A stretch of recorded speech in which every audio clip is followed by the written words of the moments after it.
Welcome to Roll For It, where favorite YouTubers and streamers get together to play some lovely tabletop RPGs. Of course, today we are playing our Call of Cthulhu campaign, Strange But True. As a reference to last week, though. Right, we're going to go through our announcements, and then we'll go through the shilling, how you support the stream, and I guess then we'll get started.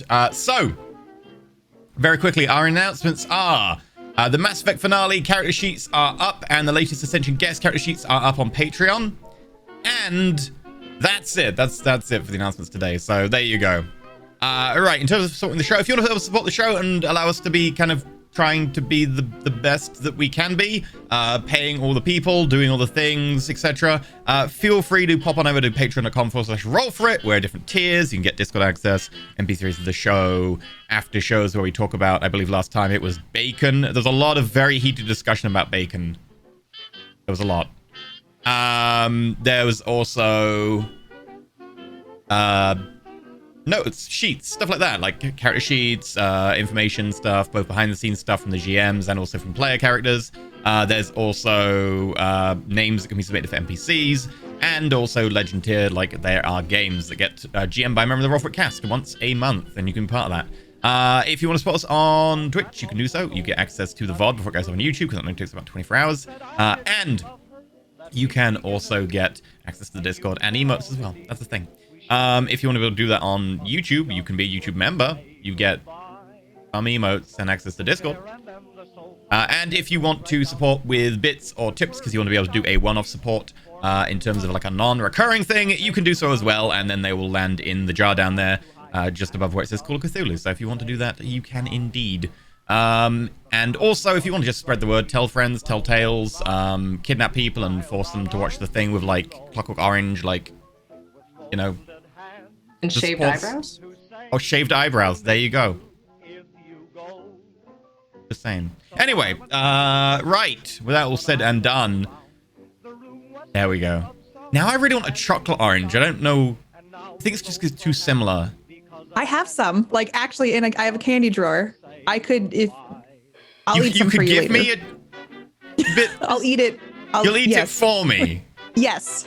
I'm not sure that works, but okay, I will accept the vicarious chocolate orange.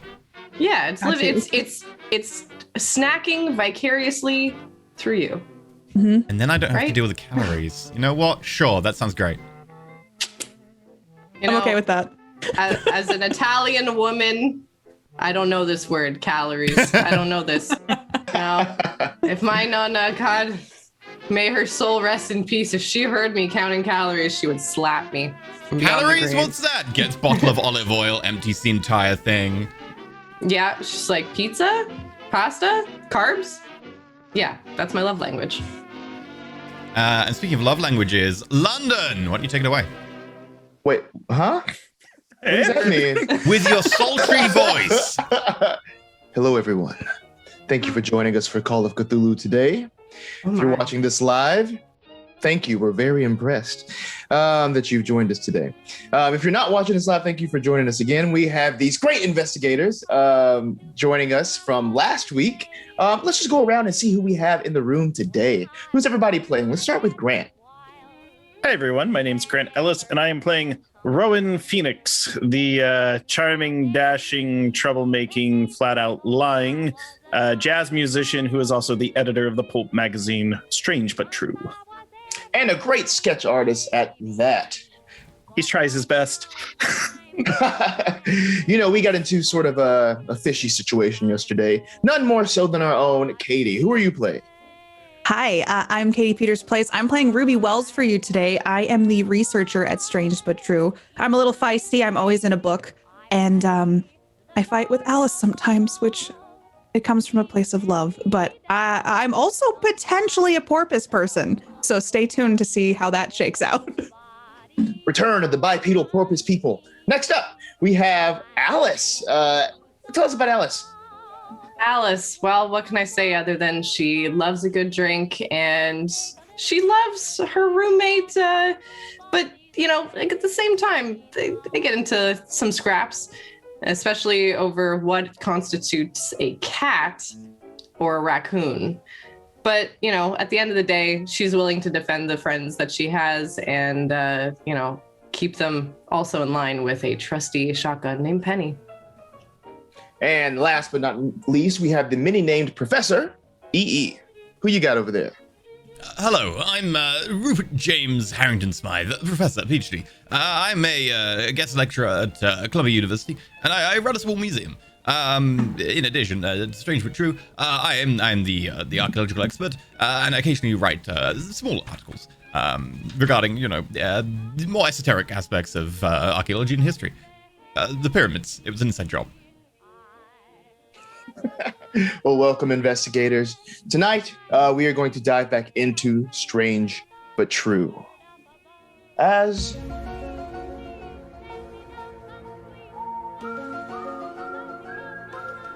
we set the scene, in Manhattan, 1926.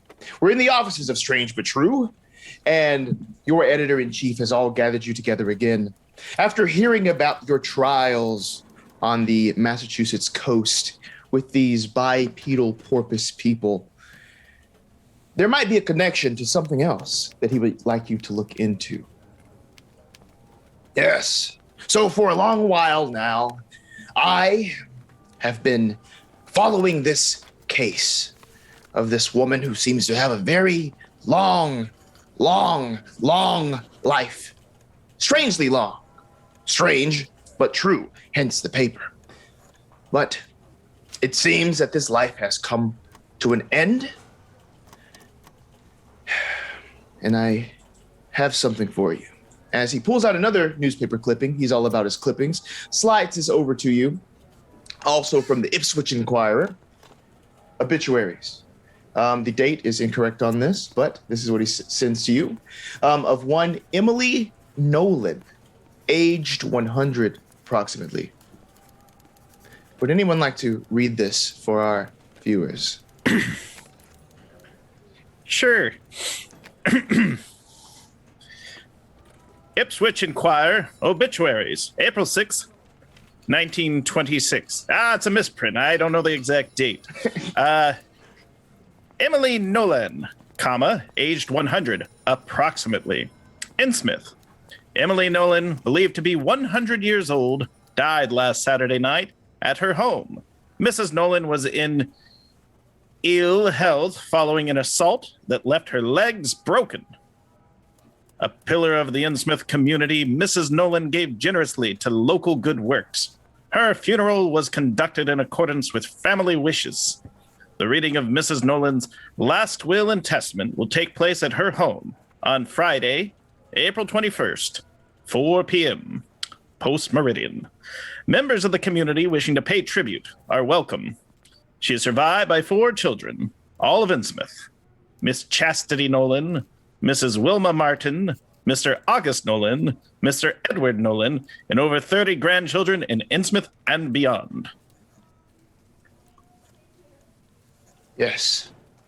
Now, there are also all of these mysterious deaths that might be tied to Nolan. Now, with this talk of porpoise people, and with this figure in the community suddenly dying, I feel there might be some connection, especially if she is one of these bipedal porpoise people.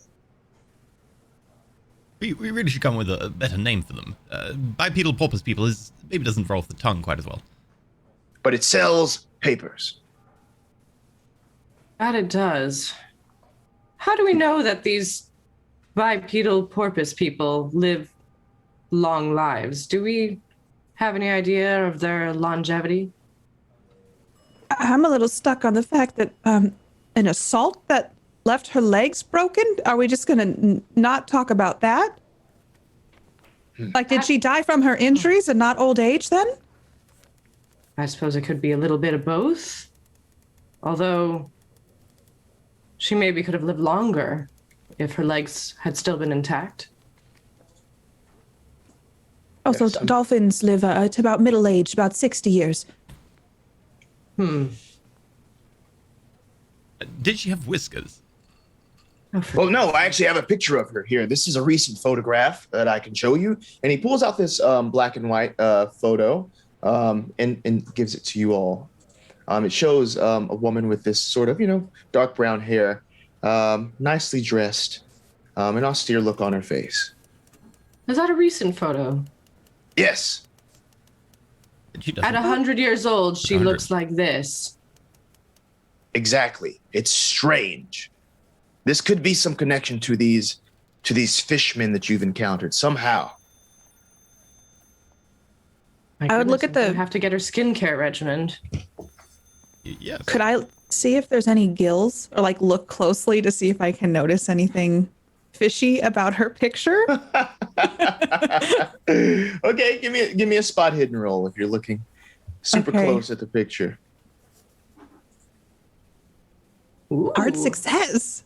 Nice. Oh, great. Yeah, so with that hard success, you notice that there are not really any sort of fishy aspects to her presence. You look around the collar there.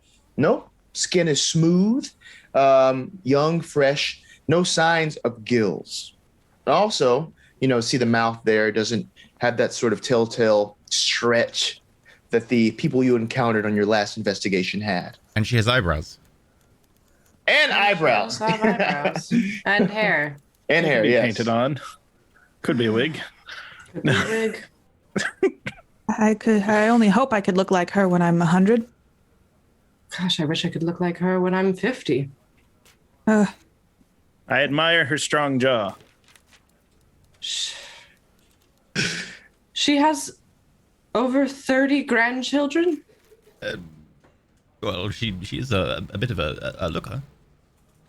Yes, but maybe she comes from a line of rabbits. Rabbit people as well. I don't. Don't mind me. You know how rabbits fornicate a lot and make a lot of children. Never mind. That was just something that I must have read. Down dark trails. Yes, another dark trail. I seemingly keep going down them. Oh, Could Burrows she be this a time. rabbit person then? It was a poor joke. I mean, I'm assuming porpoise people could also fornicate and make a lot of. I will sea endeavor to spawn. ask them about their reproductive habits if we meet anymore. So if there is a connection to these fish people, or if there isn't one, it's still very mysterious, right? Over 100 years old, but looks like this. And yet there has been many deaths that I've been tracking over the years connected to this person. There's something here. So what I do would you like mean? of you all, What do you mean many deaths associated with this person?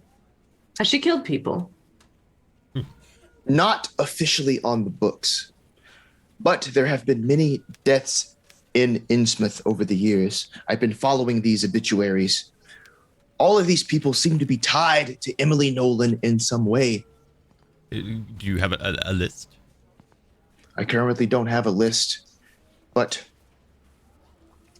I have confirmed these. Over the years, I've been tracking this. And that's the thing. I need more concrete evidence if we're to publish anything about this. So I would like all of you to visit this will reading.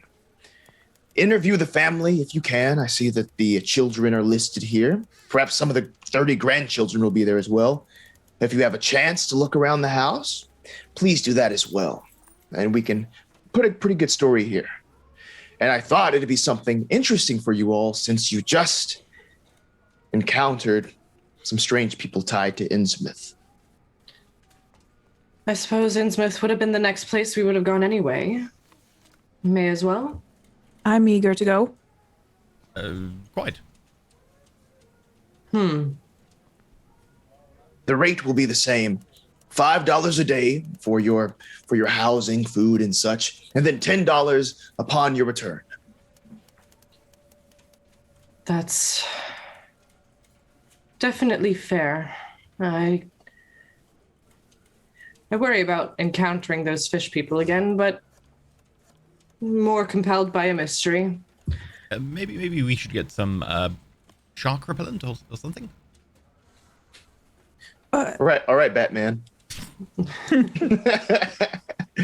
Dolphins are not the same as sharks. You know that. The one with the large one had the pointy teeth and the looked a bit more Yes, like a shark. A little Oh. bit frog-like, if I'm being honest. The legs. More amphibious. Some They're aquatic. aquatic repellent.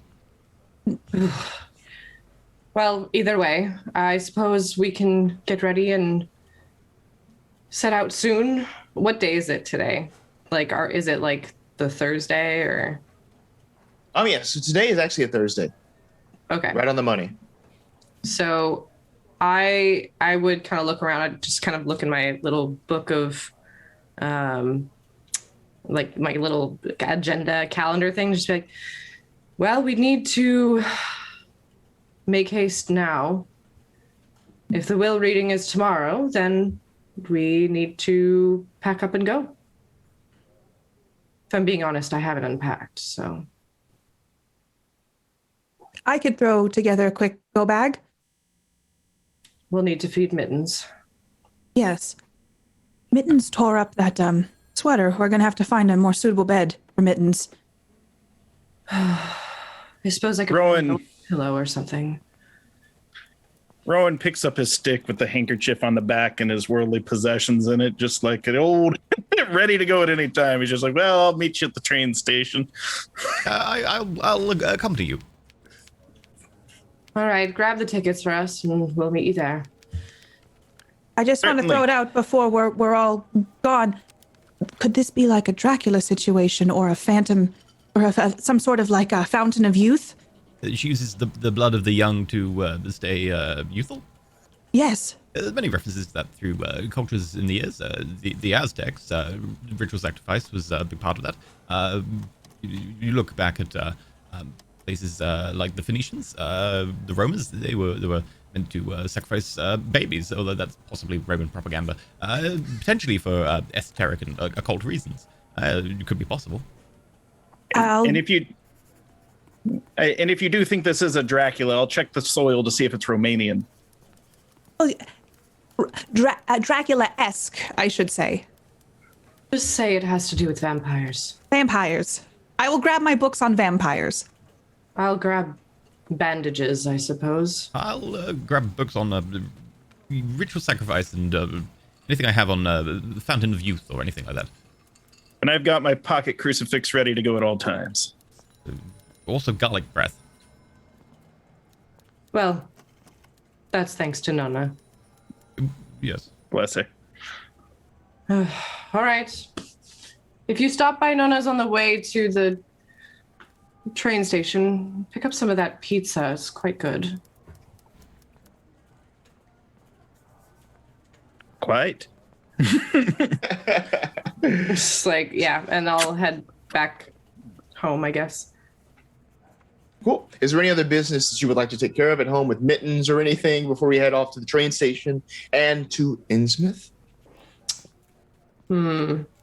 I'd probably have a word with Alice before we left. Okay. Sure. Yeah. I would just be grabbing my books on vampires and packing and petting Mittens. And since we're at your sort of at your studio apartment, you briefly described it. What do we see? What does that look like? It's pretty small. I mean, it's a New York apartment, so it's not large, but there's a distinct difference between the things that Alice touches and interacts with and the things that Ruby interacts with. And there's often a little bit of overlap, but the things that Alice interacts with on a regular basis are messy. Like her room is kind of just a pigsty, if I'm being honest. And then, you know, Ruby coming in and cleaning things and making sure everything is in their place. There's like, yes, the doilies up on the walls and everything.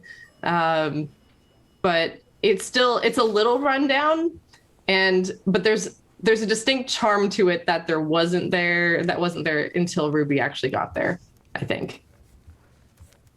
You see probably like when you walk in, like Alice's bed and then my bed, and the rooms just look starkly different just based on like a delineation line. And there's like a knitting basket next to Ruby's bed and stacks of books. But you can definitely tell that I've tried to encroach on Alice's side to like spruce it up a little bit and make it a little bit more homey. And there's definitely a lot of places that Mittens has maybe destroyed. That just kind of like, I'll just put a doily over it and things like that to cover up what Mittens has done. Couch corners, legs of chairs, just Whole, like scratches on the wall. Oh yeah, it definitely looks like a little asylum-ish if you look at certain places. Yeah, I think I would almost imagine like the only time when Alice's bed is actually made is if Ruby went in and was like, "This won't do," and just like fix it. But yeah, it's there's light and dark in both, you know. So, but yeah, I guess Alice will walk in, kind of grab her things, and probably look through some like medical supplies just to kind of take them along. And if we're anticipating something vampire-ish, yeah, she'll kind of grab some bandages. Do you know where the antiseptic is? Oh yes, it's in the bathroom, on the top shelf of the what is it called? The cabinet. Yes, the cabinet. Sorry, you see like Ruby reorganizing cheese making books in the kitchen. It's not there. I'll come look, and I'll come into the bathroom. No, wait, it is. It's just like, Yes, it's in alphabetical order, so antiseptic was always on the left. but that doesn't make any sense. I'm right-handed. Well, I'm left-handed. But also alphabetically, antiseptic will always be on the left. Well, what about aspirin? Well, aspirin's also on the left. Oh. Well, that's why I can't find it. Normally I just have it on the counter. And the gauze is always somewhat in the middle. Oh, gosh, it's gonna take me forever to get used to this new system when I just have it where I can reach it. And I'll just If you'd start like, we dumping can things. we can put aspirin on the counter. Well, I mean, I go through the bottle so quickly. I know I tried to keep it stocked, as I know that you need it. I appreciate that. Is Mittens okay? Are the cans restocked? Mittens was very resourceful while we were gone last time. I think Mittens will be okay. Just at that time, you see the little raccoon scurry by, clutching this can opener as it keeps running by. I mean, just Mittens is remarkable. We're never getting that back, are we? No, I believe that is Mittens now. I wonder if he's made a nest somewhere. Or she's made a nest. He does go under your bed a lot. And I look under my bed. There's no nest or anything, but under the bed, there is just a sort of collection of different things that have gone missing around the place. There's a toothbrush under there. There's a couple of cans of food that have been like cracked open. You can see corn spilling out, green beans spilling out. There's also a few articles of clothing. Seems like there's this jacket that Mittens uses as sort of like a little sleeping bag that crawls in at night. That's what you find. Oh. Did he make a That's where nest? the smell is coming from. Oh, do I want to look under there? No. No, you do not. Okay. You might lose it, honestly. I make a mental note to look under there when we get back from the trip. Almost. To you, it might be as bad as seeing something from beyond the grave. So, just... Well, before we go, I wanted to talk to you really quick. I'm sorry I got so upset at the Radio Man shop. Oh. When the coins, the coin situation. Well, you were very attached to them. I was apparently. They called to me, which is totally something normal, and I'm dealing with very well. I just wanted to say that growing up, my parents never gave me much. By way of respect of being able to take care of myself. So I get a little upset when people challenge that. When I was talking about the money situation. Yes. Well, I probably shouldn't have said that, so I won't. And I will do my best to remember your sensitivities about the money thing. Well, it's not just the money thing. I was going to tell you, I've been saving up.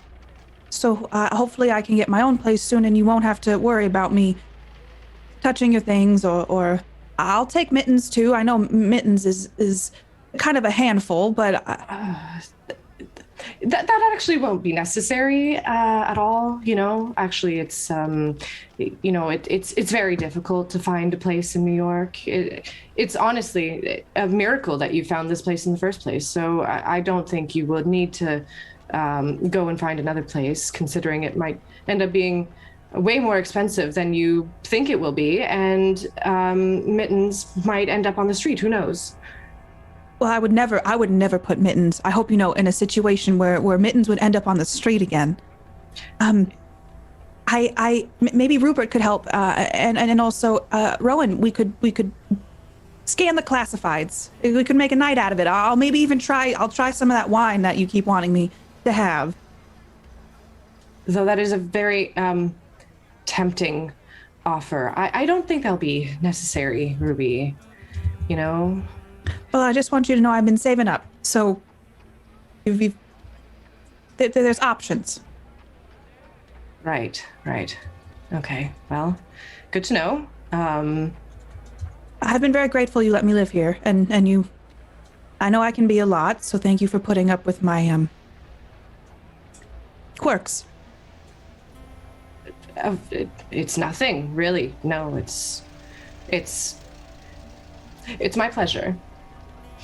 And please don't feel rushed to find a new place. It's sometimes nice to have company. That won't leave in the morning. I'll make a note that she said that and kind of go, oh, maybe she doesn't want me to go. I made more cottage cheese, though, and I know I've been talking about starting the cheddar for a while, and it needs to age, but I will finally get on the cheddar soon. Alice is out the door. She's like, nope. I will look into the wax, and I'm like following her, grabbing my bag. Later on the train, as you're on your way, to Ipswich again before making your way to Innsmouth, you know this route by now. But before you really take off, as you're boarding the train, the professor and Rowan, you notice just eyes sort of turning and following you on this train as they kind of, first they start sniffing and then their eyes follow you in. So Nona gave you a little more than just pizza. What did Nona load you up with that you can barely carry as you're walking with all of this food on the train? Well, you know what they say. My Nona always says that the appetite comes while you are eating. So she started us with some olives, nuts, to just nibble on while we traveled. And then she packed us, an entire charcuterie platter, complete with the meats and the cheeses, small, carefully packaged thermoses filled with chicken and gnocchi soup, and then a leg of lamb, as well as some meaty seafood, like a lobster. We're just going to crack open those lobster shells right there on the train. That's probably what they smelled. And, served alongside this, we had small vegetable platters and a salad and adjacent to those mixed vegetables. But after we eat all this, she's going to want us to settle down a little. Cheese and fruit. Some of this cheese might have even come from a farm up in Poughkeepsie. The flavors of the region.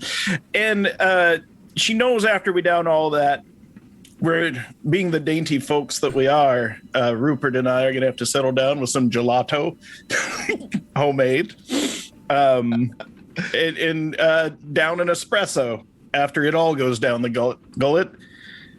And then after we pack all the food into our insides, we're gonna have to have like a limoncello drink or something, just a small alcoholic beverage. So Nona did right by us with 7 courses to go.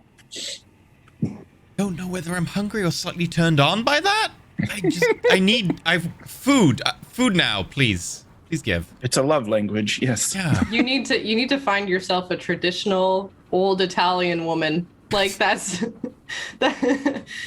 oh man, the gnocchi and like that gnocchi soup. Oh my god. Yeah. Ooh. God, that's got me craving.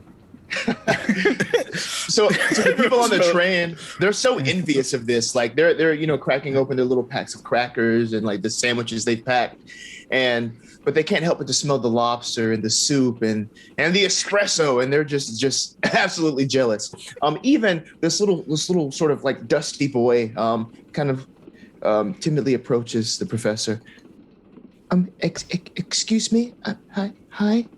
Hello, little fellow. Who are you? Hi, I'm Billy.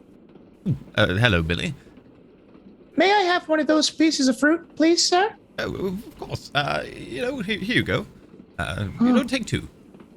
Oh, thank you very much. Thank you. 1, 2. I'm learning to count. Give me a spot hidden roll. He's stealing my shit. I know this. Are my clothes still on me? What else did he pull off of me? 35 versus 35. As he's reaching in to go 3, you see his hand like going towards your pocket.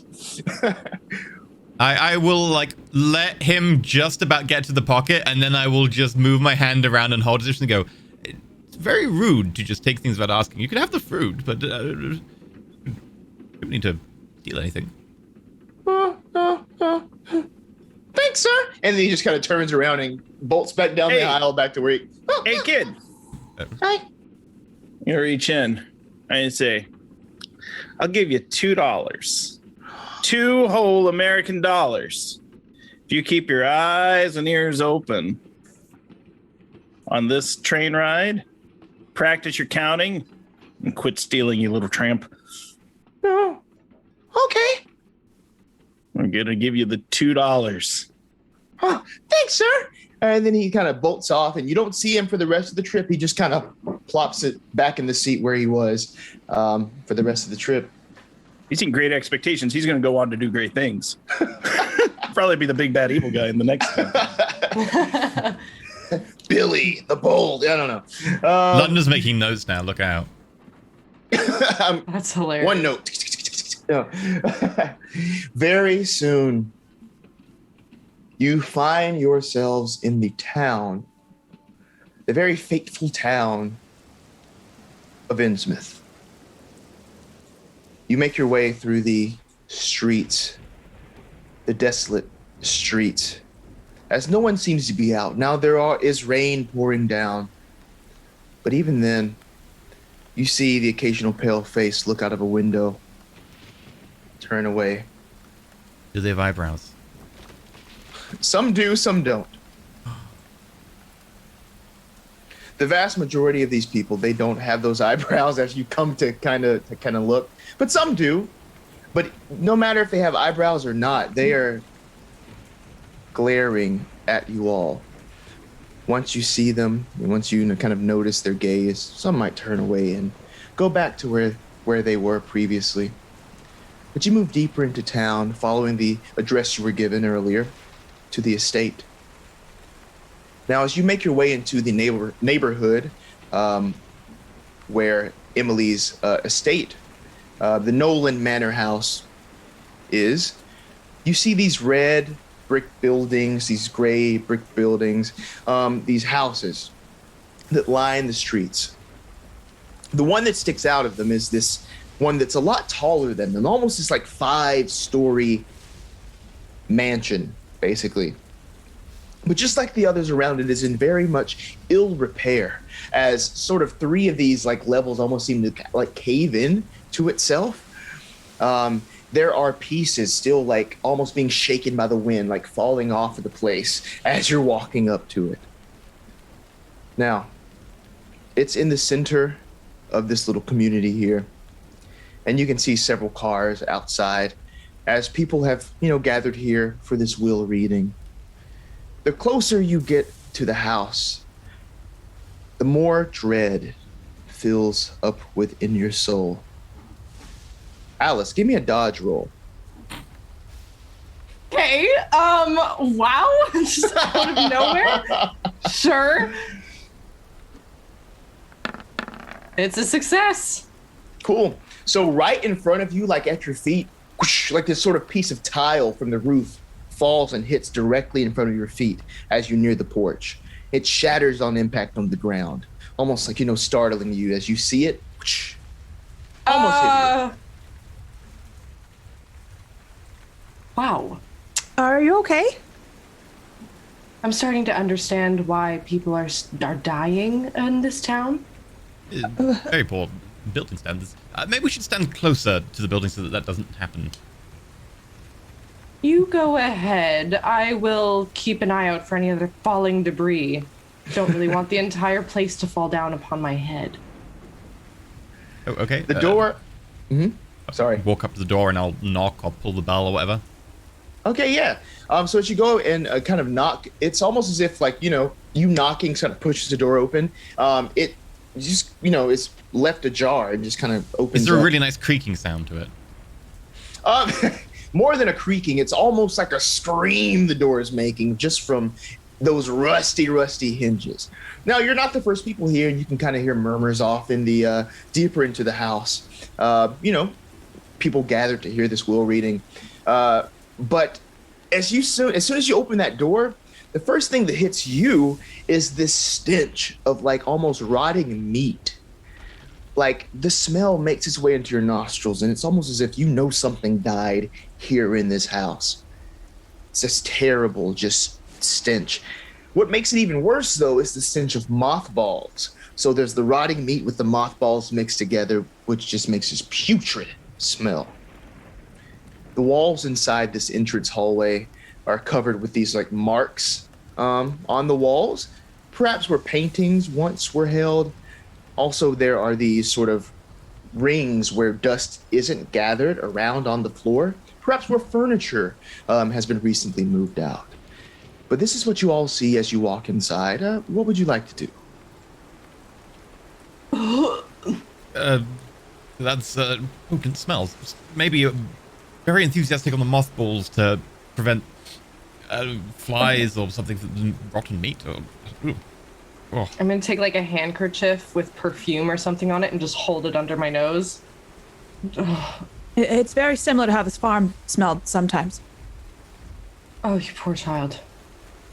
You just get used to it. I mean, after a while, it's just like, oh, it's a Tuesday. One interesting thing, they seem to have moved a lot of furniture and paintings for the well reading. Maybe they're trying to cover something up. Paintings could potentially be of Emily Nolan, maybe, through the years, and they could maybe show her not aging.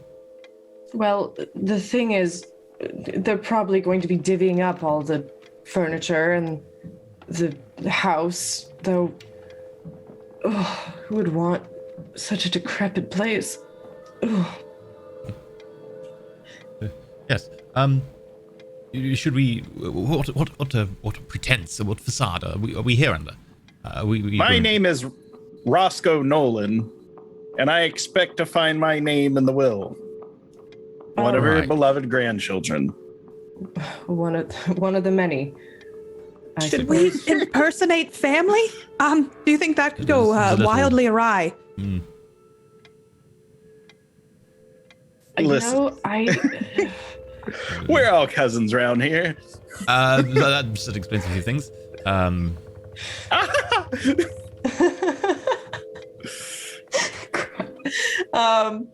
I'll look around. I want to look around and see if there's anything that's still up on the walls or any furniture that's actually still around. Okay, yeah. So as you kind of keep walking through the house, you can hear coming off in one direction. It appears to be like a dining room area. That's where everybody's gathered. You see, just at a quick glance, people gathered in there and you hear the murmur of talking. But as you walk around, you do see there's furniture still around, but the furniture that's there has been like kind of covered over with like these white sheets and everything that's around. Again, there's not much on the walls or anything, but even as you walk around, you still smell that smell. And there's the wallpaper's peeling in places. There are weak floorboards that seem to just like squelch and screech under your feet as you walk around. So yes, there is furniture, but covered up with white sheets. Is there anywhere where the smell is like particularly strong? Like stronger? So without even any rolls, I'll say that it's pretty much even throughout the entire place. Ugh. Gross. You know what? I would very much be interested in reading perhaps like a pathology report or maybe seeing the body or something. I don't know if they do that. Are we here to hear the will of this woman or of the house? Because at this point, it feels like the entire house has died. So I don't think we'll be able to find the body without digging up the bones unless she was buried above ground. Oh, good point. I think it may be a bit much to go digging up corpses. Well, why don't we have a couple of us stay and listen to the will reading, and a couple others explore the rooms? Maybe there's something in the basement. I would be down for either. I'm particularly interested if they have some sort of. She was maybe using some sort of witchcraft to prolong her life. Did everybody bring garlic? I think we've had enough garlic for a year. Oh, I know you two are, but we didn't have any garlic. Well, maybe we should, if we split up, one garlic person with one non-garlic person. I suppose we could do that. I brought a bag of seeds. Why? Well, if you scatter seeds on the ground, they're meant to have to stop to count them all. Oh, I also was reading about Elizabeth Bathory, I think is how she used to bathe in the blood of her victims to hopefully stay youthful. Maybe it was that kind of situation. So bathtubs, you see a bathtub, look for blood. I imagine that would be rather obvious. Yes. Sounds like a good idea. Maybe we should take a look at the kitchen as well.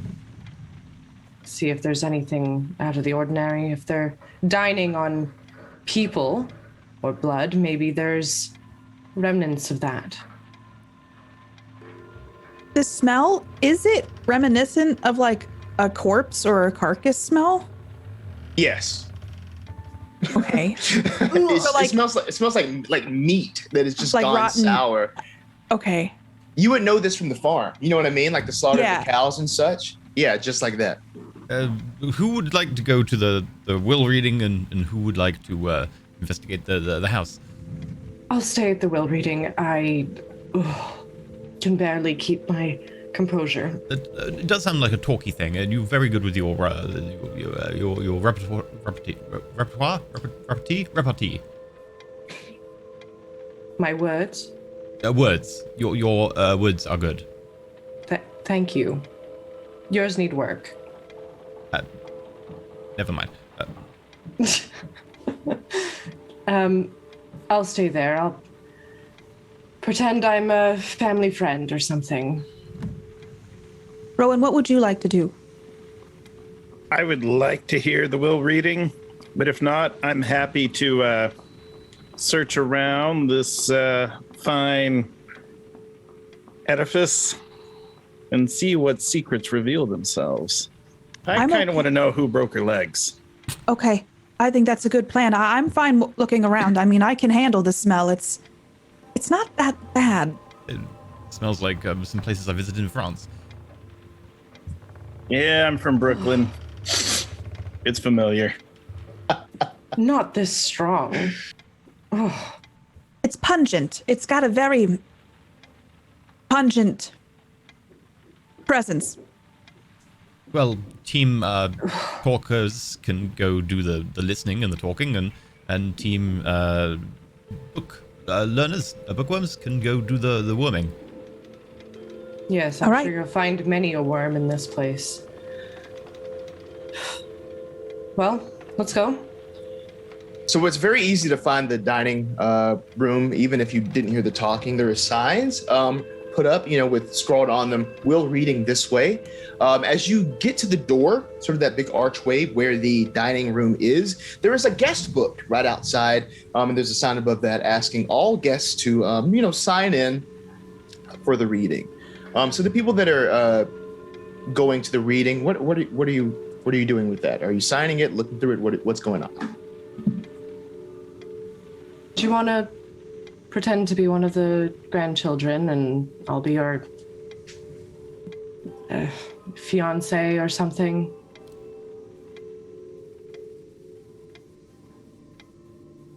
You had an idea, which is why I simply am following that lead.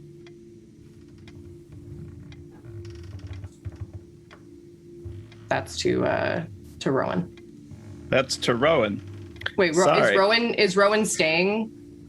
Going to? I was building? ambiguous on where I was going. Oh, okay. I apologize. mean, honestly, It's very good I could just go on my own. Like, that's also not a big deal. No, 'Cause yeah, I'm No, just definitely like, accompany no. her. Don't let her go on her own. I will take them for everything they have. It's all right. Rowan's there too, and it's fun. We'll play into this, so it kind of goes Sure. in one ear, one out the other, and like he has attention. rings ready to go. It's like, well, you never know. And he I'll get slides this. one on your finger, slides one on himself. He goes, yeah, fiancés. It's just the way we roll. Is this real? Yeah, it came from Nona's family collection. It was her Nona's. And then she Oh. passed it down to her daughter, who married, well, an Irishman. And she said, no, we've passed that on to Rowan. So for today, it is yours. Old world jewelry. I like Now, it. what name do you sign in the guest book? Roscoe Nolan, +1. I'll Roscoe put- Nolan +1, yes. I'll put Marilyn Nolan. Okay, yeah. So, and again, you're not the only Nolans that have signed in the book there. You see a number of Nolans there, the children of Emily. You also see a name there, B. Fold. There's 3 other guests there, Martin, Delisle, Barry, you see written in there. Before you can make your way into the dining room. Now, people are conversing quietly amongst themselves. And as you walk in the door, you notice sort of like a coldness coming from the people that kind of spin around and look at you. Now, several of these people, again, without eyebrows, there is this very almost like serpent-like woman in there. Her nose is kind of upturned and pushed into her face as she has the bulging eyes, wide mouth. She's sitting next to this very large guy that has these rows of sharp teeth. You know, those telltale gills on his neck as he spins around, almost just growling, looking at you. And the other people in there, they're just kind of, just a coldness. Not a hostility, but just like a, at you. I think maybe Ruby and I should switch places. All right, You but know- you're going to have to give me back that ring. Oh. Up Or front, you can keep that ring, and I've got another. Uh, oh. Nona Oh. said, don't put all your eggs in one basket. A wise woman indeed. And I will take off the ring, give it back to him, and I will shuffle out the room thinking like, oh my God, more fish people, crap. And I'm just gonna go find Ruby. Just kind of look around for her. Okay, are you trying to just like kind of sneak out of the room so that they don't really catch I'll- you, or are you just walking I'll just say, excuse me, dear, and I'll just like to my fake husband, and I'll just almost like pretend like I need to go to the washroom or something, and then I'll just step out, and hopefully they just are okay with that. I mean, if you're lucky. Luck roll, please. Oh no! Oh god. Okay. That's a success. Oh, okay. Yeah, 33. Okay, great. Yeah, so nobody really follows you or anything as you kind of dart out. Again, there's another person kind of at the front of the room. He has this little impromptu podium set up. A youngish blonde guy. He has eyebrows. He looks normal enough. He's kind of at the front, keeps checking his sort of timepiece there, putting it back. Waiting around, breathing heavily as you sneak away. Meanwhile, the professor and Ruby have found their way into this library of sorts. Again, there's furniture kind of covered up in here with those white sheets, but the books that line the way are uncovered, and there's, a wealth of knowledge to be found there for our two bookworms. What are you doing? This looks like our kind of place. Ooh. We should probably look further afield, but maybe this library has hidden knowledge, or There might be a book or something that could be very useful. maybe So a hidden just compartment. Yes. Yes, let's look around and see which books that are here to Yes. maybe aid us in our investigating. I think that using this library is a good idea. We should definitely do some library using. Do you think it'd be okay to take some of the books, or no? I'm sure that No. they're being divvied out in the will, and Yes. but maybe if there's something of particular value, we could always return it. True. Yes. Okay. Or if it just no, I won't steal. Okay. I'm gonna go. I'm gonna go take a look and see what's around, and I'll start scanning the shelves to see if there's anything of note. Yeah. So what you find is all of these books just on like Nolan family history, just tracing back all the way sort of to like the founding of Innsmouth, 100 years ago, and just things about people in the family. Nothing really sort of occulty, but what you find is just their family history, people seafaring, people that have been like, fishermen and such. You find the odd person that's, really gotten into, there's one accountant in the Nolan family that's been there that you find. What the professor finds as you're looking around is all these books on aquatic biology on the shelves there. But if both of you will give me library use rolls, let's see if there's something you notice. I haven't gotten to use this yet. Damn I it. just got a success. Cool. As you're looking around through the family histories, on that shelf specifically, you notice that shelf isn't as like packed full as the other shelves, such as the biology shelves. It also seems to you as if this shelf in particular has been rearranged, as if volumes have been taken out and put elsewhere. This doesn't quite add up. They love their family history. Like it looks like they just absolutely love to keep track of it. But doesn't this look like the dust has been disturbed and things have been moved? Oh, you're right. Their natural history section is it's somewhat elementary. I think it could be improved. But yes, this certainly seems like there's a gap here. Yes. I feel like there's something to this. Can I look a little bit closer to see if there's like out of order time frames or like anything on the books that would indicate like what might be missing? Yes, one more library use roll, please. Okay. Could I get in on this as well? Sure. Failed. Thank you. Now that he's pointed it out. I pass. Oh yeah. So what Rupert sort of contributes to this is, there are sort of like gaps in the history here. Times don't match up. And people that are referenced as being in sort of like a certain period, mostly within like the past, I'd say 50 years or so, gone. Like that's the area that's kind of missing. You kind of pinpoint that out. When she should be getting older, or when if she died at the age she looked, she would have been born. Yeah. Okay. Right. Exactly. Definitely covering up Emily's past 50 years. It seems very obvious. Although that also would take out a number of the children. And that's when Alice can make her way into the room. Hey, Ruby. Oh, what are you doing? Is the will reading done already? Oh no, you didn't get the shotgun out, did you? No, but there are fish people. Oh, like just in the room. Hey, then why are you here? Because they Did I do something?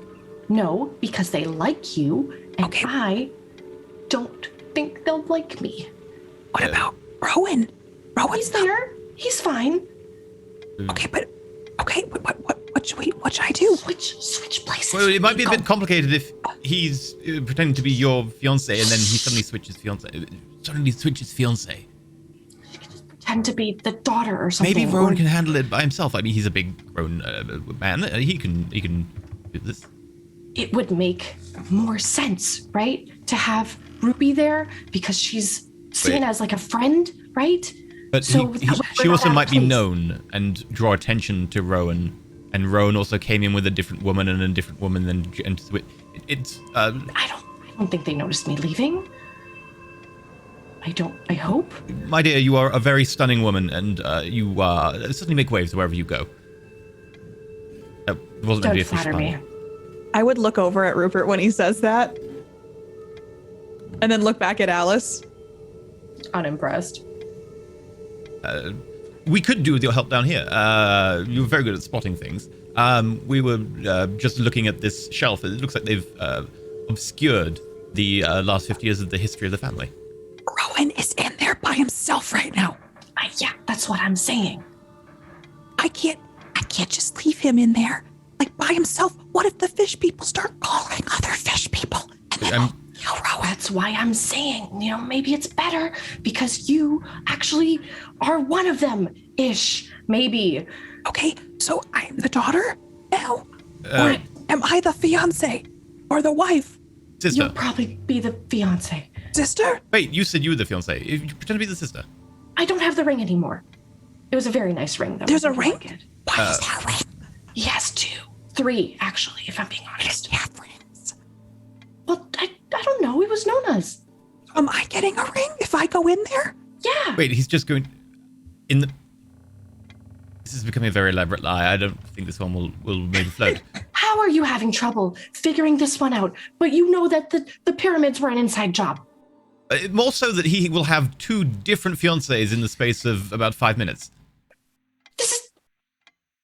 I could just say, "Hi, Father." Like I could walk in and just He's set it the up same like, age as "Hello, you." Papa." Perfect. He's Perfect. well, like maybe 8 years older or something.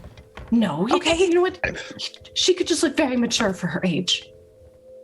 Maybe just sister, cousin, or maybe your sister. Oh, good God. Just. Lawyer. Am I a lawyer? You could be a legal intern or something.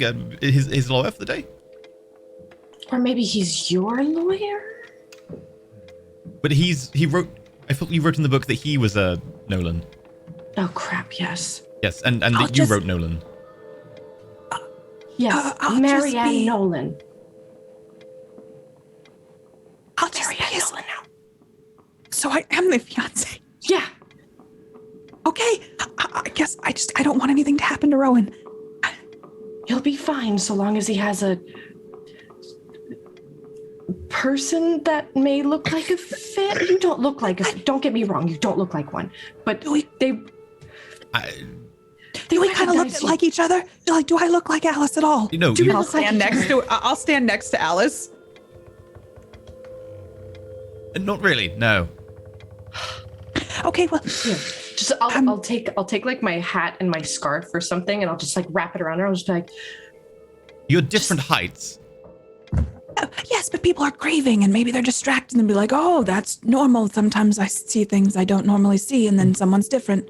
Well, this community does seem to be paranoid and pays attention to everyone. when we came in, everyone was watching. So I assume that when you entered the room, everyone also did the same. We don't have time. We don't have the time. Okay. Just here. Take my heels. You know, I don't. Oh, that actually works. Can't really walk well in them, but it's fine. Just take the heels. We're the same shoe size. Trust me, I've tried. Okay. Do you want here? And I'm gonna give her my scarf and my oversized blouse. Turn around, Rupert. Turn around. Oh my. Yeah, we're like swapping. Swapping outfits. So now you're in a blouse with a scarf and a long brown skirt. And I'm wearing, you have a dress on, right? I have a dress on. I have like a really like kind of nice dress on with some heels and the funny like hat with the feather. And I was just like, I like to imagine.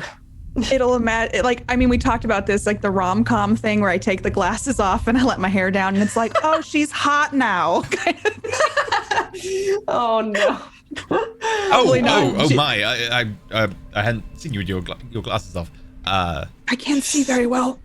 Just can I just put it on the bridge of my nose? Does that work? No, that makes you look like an old maid. Okay, then I will just feel around and if you really need to put them on, you can. But just for now. No, I've adapted. I see blurs, but I'll figure it out. Just make sure you find the right person. Okay. Oh, I'll be an old maid till I sit down. I pull like an old whistle out of my pocket. If anything goes wrong, you can call us. Fish whistle. Why do you have a whistle on you? Well, it's a whistle for if we went down in the war, we were meant to have a whistle so that we could try and find each other. Oh, okay. I will use the whistle if that time arises. I'm going to go see Rowan.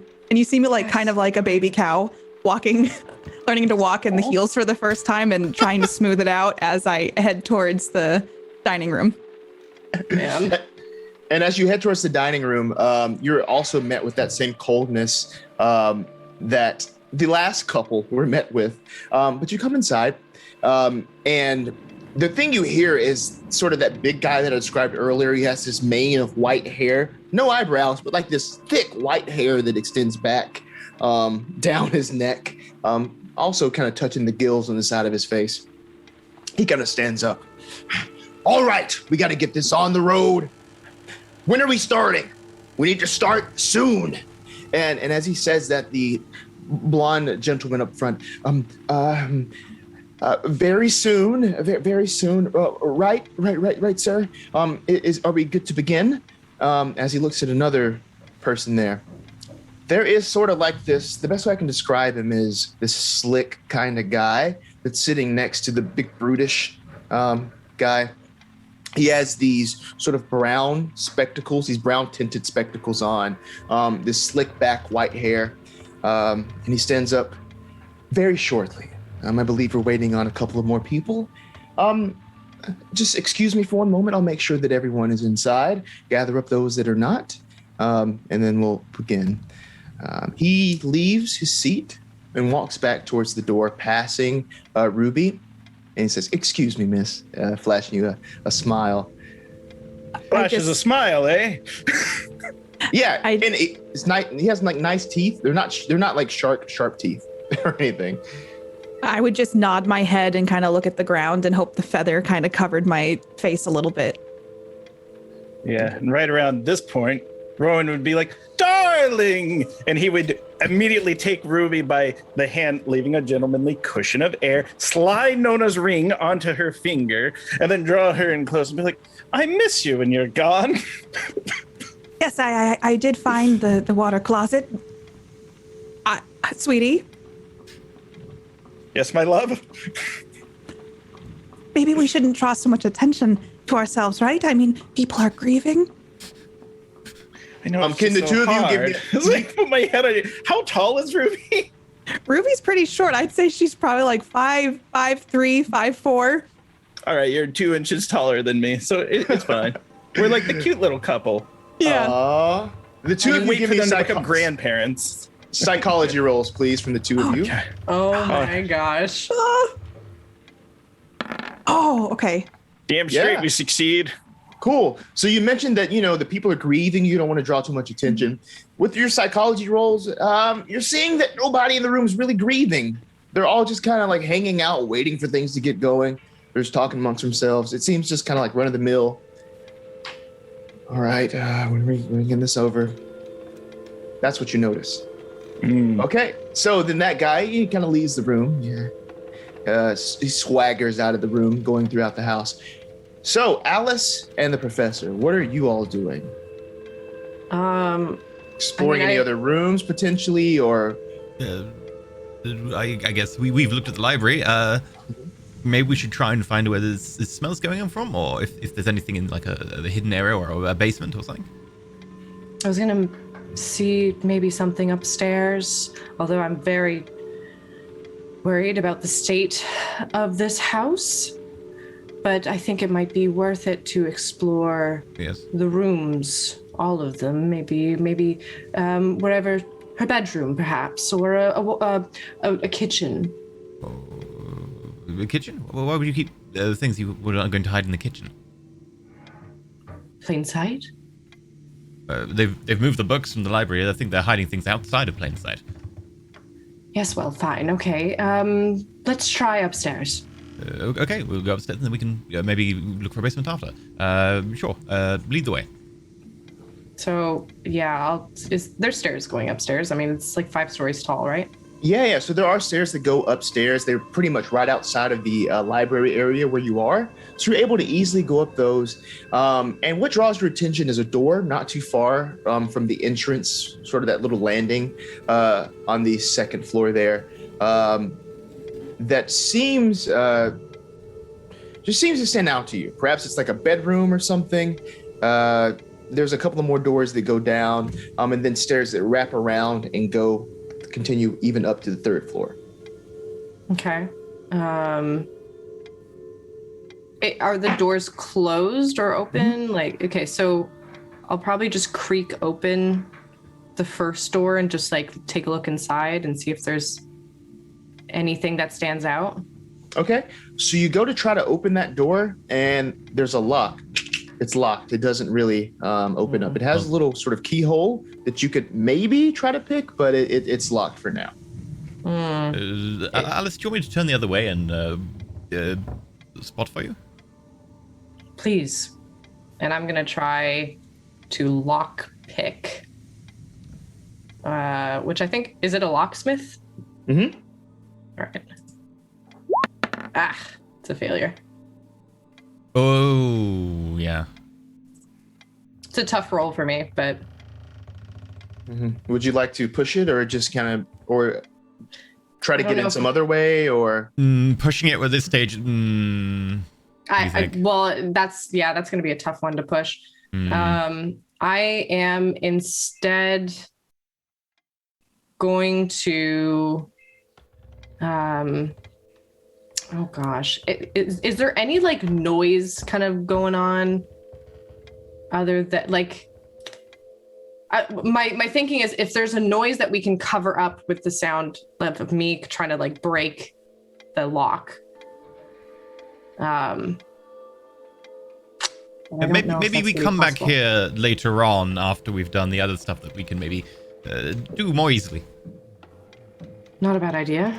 Biggest noise is just the rain outside and the wind. It's actually pretty loud. It's a creaky old house, obviously, but that rain and wind is making its way very easily through the thin walls there. Okay, I'm gonna take the butt of the shotgun and just like look over at Rupert and just be like. And I'm gonna try to. Oh God, where are we hiding that? Oh yeah. I just have it on my back, just like. Just walked into a will reading. Sorry, wrong place. Shotgun on the back. Harry, right? You know. I don't know what the 1920s have.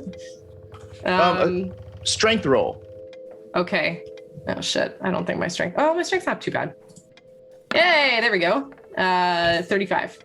Oh yeah, so the handle kind of goes off, and even with the force of the butt on that handle, kind of swings the door open. And when it swings open on the inside, you can see what looks like a bedroom, right? There is a bed that has this sheet covering it, I guess to keep out the dust and stuff, kind of like the furniture downstairs. But lining the room are all of these big frames, these big picture frames on the ground, just kind of held in this room for storage. Oh. Do they have any pictures in them, or are they all just frames? They do, yeah. There's pictures in all of them. Can we Yeah, please I'm study gonna those? peruse. Indeed. So as you look at these pictures, and so so there's actually photographs, paintings, but they all show the same woman in these various fashions dating back decades, right? So there's fashions for pretty much 3 separate decades, and they all seem to show the woman of the same age. It's the woman in the picture that was given to you earlier. Good God. Would we have a camera on us to be able to take a picture of each of them? Yes, you all have your cameras just being from the paper, yes. Okay. Do that then. Yeah, document this. This is... She really just doesn't age. Roughly what, like, year did she start, like, not aging? Like, do we have any pictures of her younger where she does actually look younger? None in here. They all seem to just show around, like, mid-30s, Okay. right? So, yeah, around mid-30s is, I guess, where it stopped. Anything from younger than that, not really here. Can I try and date the pictures to figure out, like, when the earliest picture, what sort of period or date or time that is based on stuff in it? Yeah, Yes. that was... Yeah. Yeah, so intelligence roll, please. Okay. No. Oh, no. I should have rolled probably- history. Can you push that one? Could I push that one? You can push that. Yes, if you would You like have a to. better chance of doing well. I mean... Gonna see it seeing yourself in the photo. That's a bonus. Sorry, not a push. Oh. A push is reroll, isn't it? Let me. Yeah, it is. There we go. Oh. Success. Okay. So it looks like sort of the earliest period in these pictures looks to be around like the 1890s. 1890s. So that would have been 30 years ago. Yes. Or 30, 40 years ago. She doesn't look 70, so it must have been pictures before this, or maybe they just didn't have the pictures back then. Maybe they're paintings and they put them somewhere else. Is there, like in the furniture that's covered with sheets and whatnot, is there anything like a dresser that maybe might have like jewelry or anything on it? Like that's really kind of what I'm looking for. Okay. Yeah. So as you're looking through the dressers, give me one spot hidden roll. And the professor can do this as well if you'd like to, assist in looking. That's a success for me. Extreme success. Oh, damn. Oh, okay. Great. So you both see this as this drawer is opened. Inside, you find this palm-sized sculpture. It's tucked away, like sort of covered in these like dust sheets here. But it's a small carving. It portrays a woman who seems to be just locked underneath this sort of ensnaring sea. Her arm is outstretched above her as she seems to be struggling for air. There is this tendril of water that's carved and like looping around her body. The only sort of unsettling thing about this beautiful sculpture is that the woman's face has been like partially chipped off on this side. Does the sculpture resemble her? It's not that detailed in that it would look like her specifically. May I make a archaeology roll to try and figure out, like, does this match any sort of civilization or any sort of period kind of sculpture or like relics I've seen? Mm-hmm. Ooh, wow. I failed it by 3 points. I'm gonna luck that. I'll reduce my luck by 3. Great. So, as you're looking at this, you can tell that this is a. Oh, actually, basalt. can I, instead of lucking it, can I push it? I forget I can push. Sure. With a 70, I'm like, Sure. there we go. Oh, hey. Yeah. Okay, cool. Keep your luck. As you're looking at it, you reason that this is a piece of basalt. This thing is carved from a single piece of that, something very hard to carve, you know? It appears that this piece dates back probably about 100 years. You know that from your archaeology roll. And it's a local piece, right? It doesn't look ancient or anything. It was done by a craftsman, a 19th century craftsman, you would guess. May I also occult it? Yes.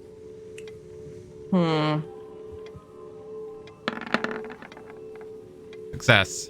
Wow, nice. So you can tell us how you know this, but it appears to be some sort of summoning tool. Summoning what? You're not sure, but pieces like these you have encountered before. These images for summoning. What have you encountered in the past similar to this? It would probably be related. It'd be some like very intricately carved, but very worn fertility idols from early civilizations in the Middle East, probably. Like the really, really obvious ones where it's just like the like chest of a woman with a very round belly and the very like large breasts, etc. Those you get. But I would have the theory that this is a summoning tool to summon fertility spirits or something. Got you. Yeah, it makes sense. And that's what you have now? What would you like to do? This is a summoning idol. This is spells. This is for summoning. Dates about 100 years ago. It was made locally. It's summoning what? I do not know. Probably something to do with the water, or something about the under the sea. Judging by the shape. Porpoise and people. Maybe they have a god or a deity or something. They mentioned something about a Demogorgon and what was the other one? A Dagon and Mother Hydra. Father Mother Hydra. Dagon and Mother Hydra. Maybe it's Mother Hydra. Maybe. Maybe we should remove this from this location. It seems that this would be a poor choice to let someone get hold of in a will who didn't know exactly what it did. Summoning can be very dangerous if you don't control the spirits exactly. Maybe wrap it up so that you're not touching it directly. Yes. Do we have any way to hide a statue of this size? I don't know how big it is. It's like palm sized, right? Yeah, something you can hold in the palm of your hand. Very small. Okay, very small. I could probably put it in like a pocket and it would be unnoticeable. Okay. Yes. Right. We'll hide that there. Do you see any books around? The ones from the library? If they're hiding things in here that they removed, maybe the books are here as well. I'll check around under a bed, in a closet. Yeah, you look everywhere and you don't see any of these books hidden in this location. Maybe we should check the other rooms. Yes. What do we do about the lock? Not my problem. And I'll just walk out. Can I attempt to place the bits of the lock back together so that they're just kind of in the lock, and if someone like does anything, it might just fall apart, but I'll attempt to do it the best I can. Yeah.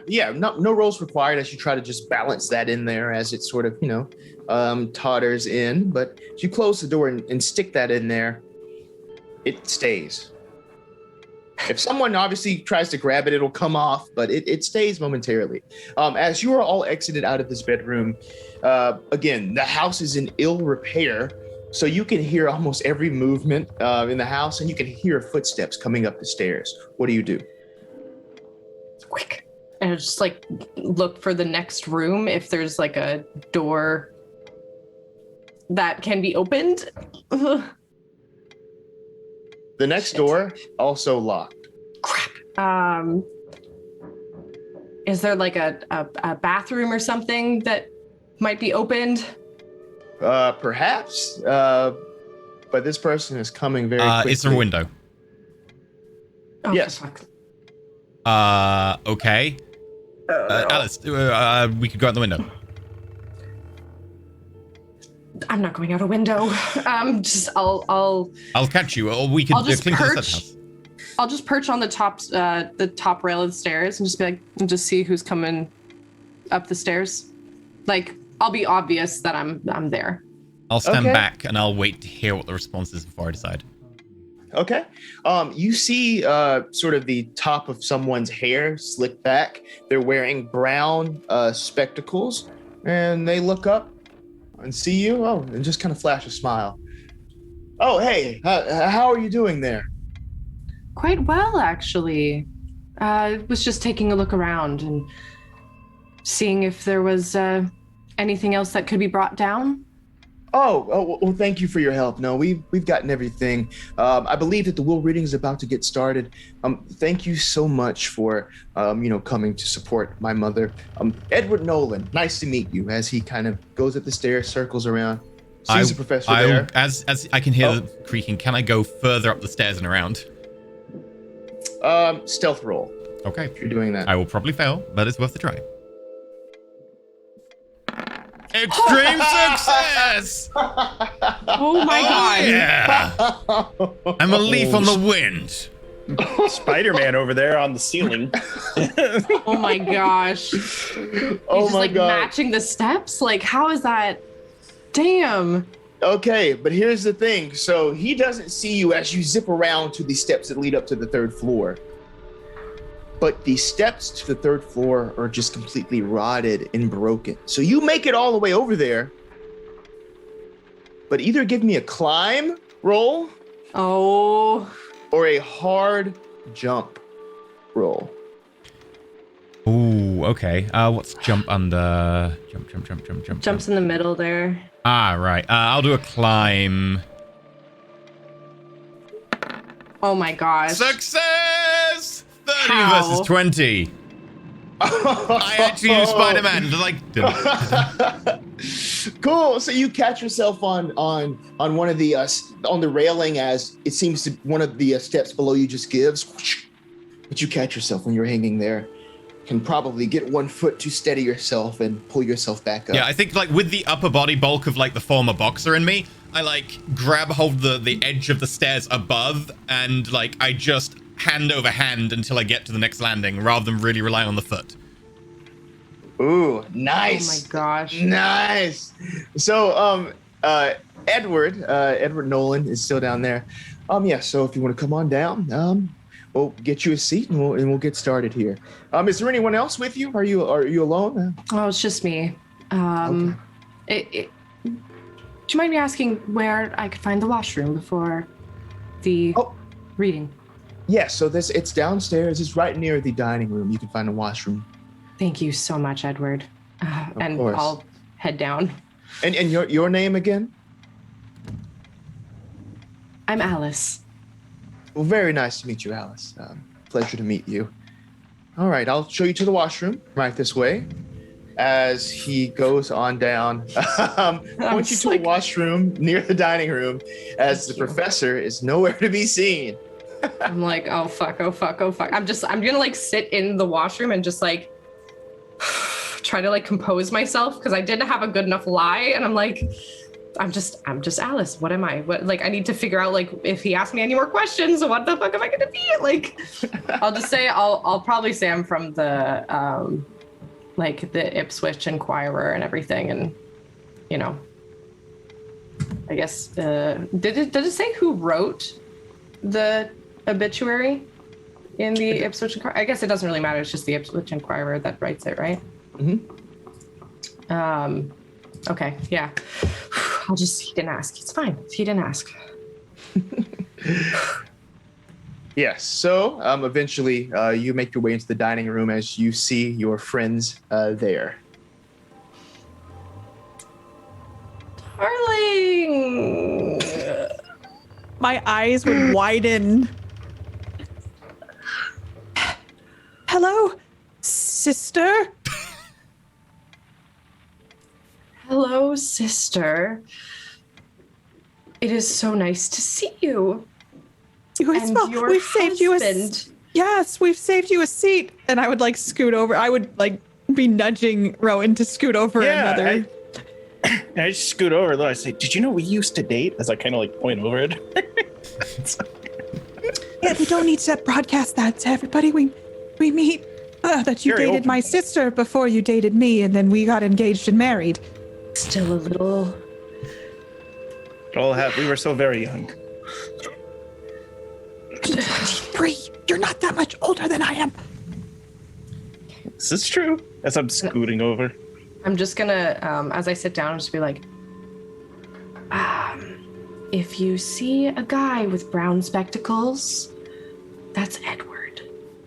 Oh, where is your husband? And I wink at her.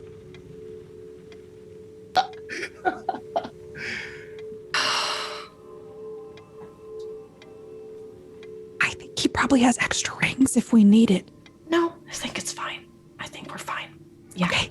Yeah, he'll be here. He'll be here eventually. Okay. Did you find anything besides Edward? Well, a statue Okay. that looks like for something water related. Oh. Did you take pictures of it? Well, we took pictures also of all the pictures that were up on the walls that were in the bedroom. Okay. So, and I think Rupert has that statue. Oh, okay.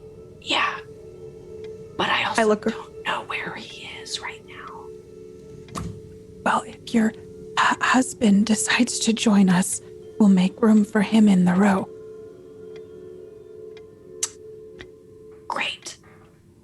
Now, So- Rowan is out of rings, but he has a washer he pulled off of the bench and has been trying to bore out the center hole to make it so it could fit Rupert's finger if needed. Oh my gosh. Probably quite chunky fingers.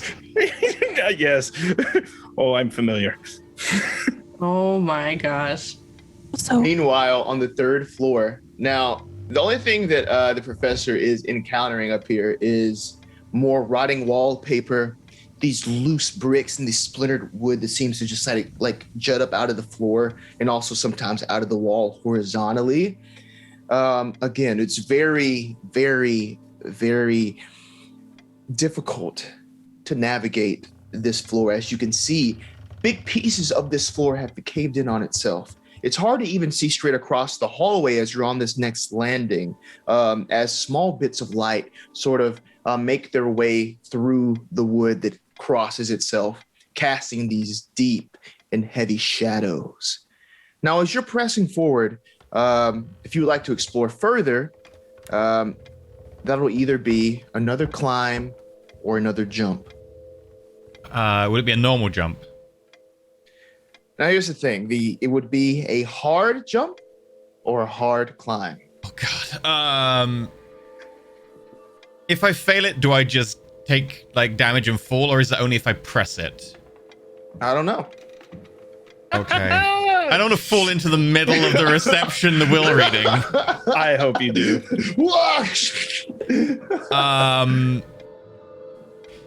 Okay, before pressing ahead, can I look and see if it looks like someone has been through here recently? Because it's damaged, rotten, etc. There probably is evidence if someone has traveled through here. Just in case someone has actually used this section of the house. Another spot hidden, please. Okay,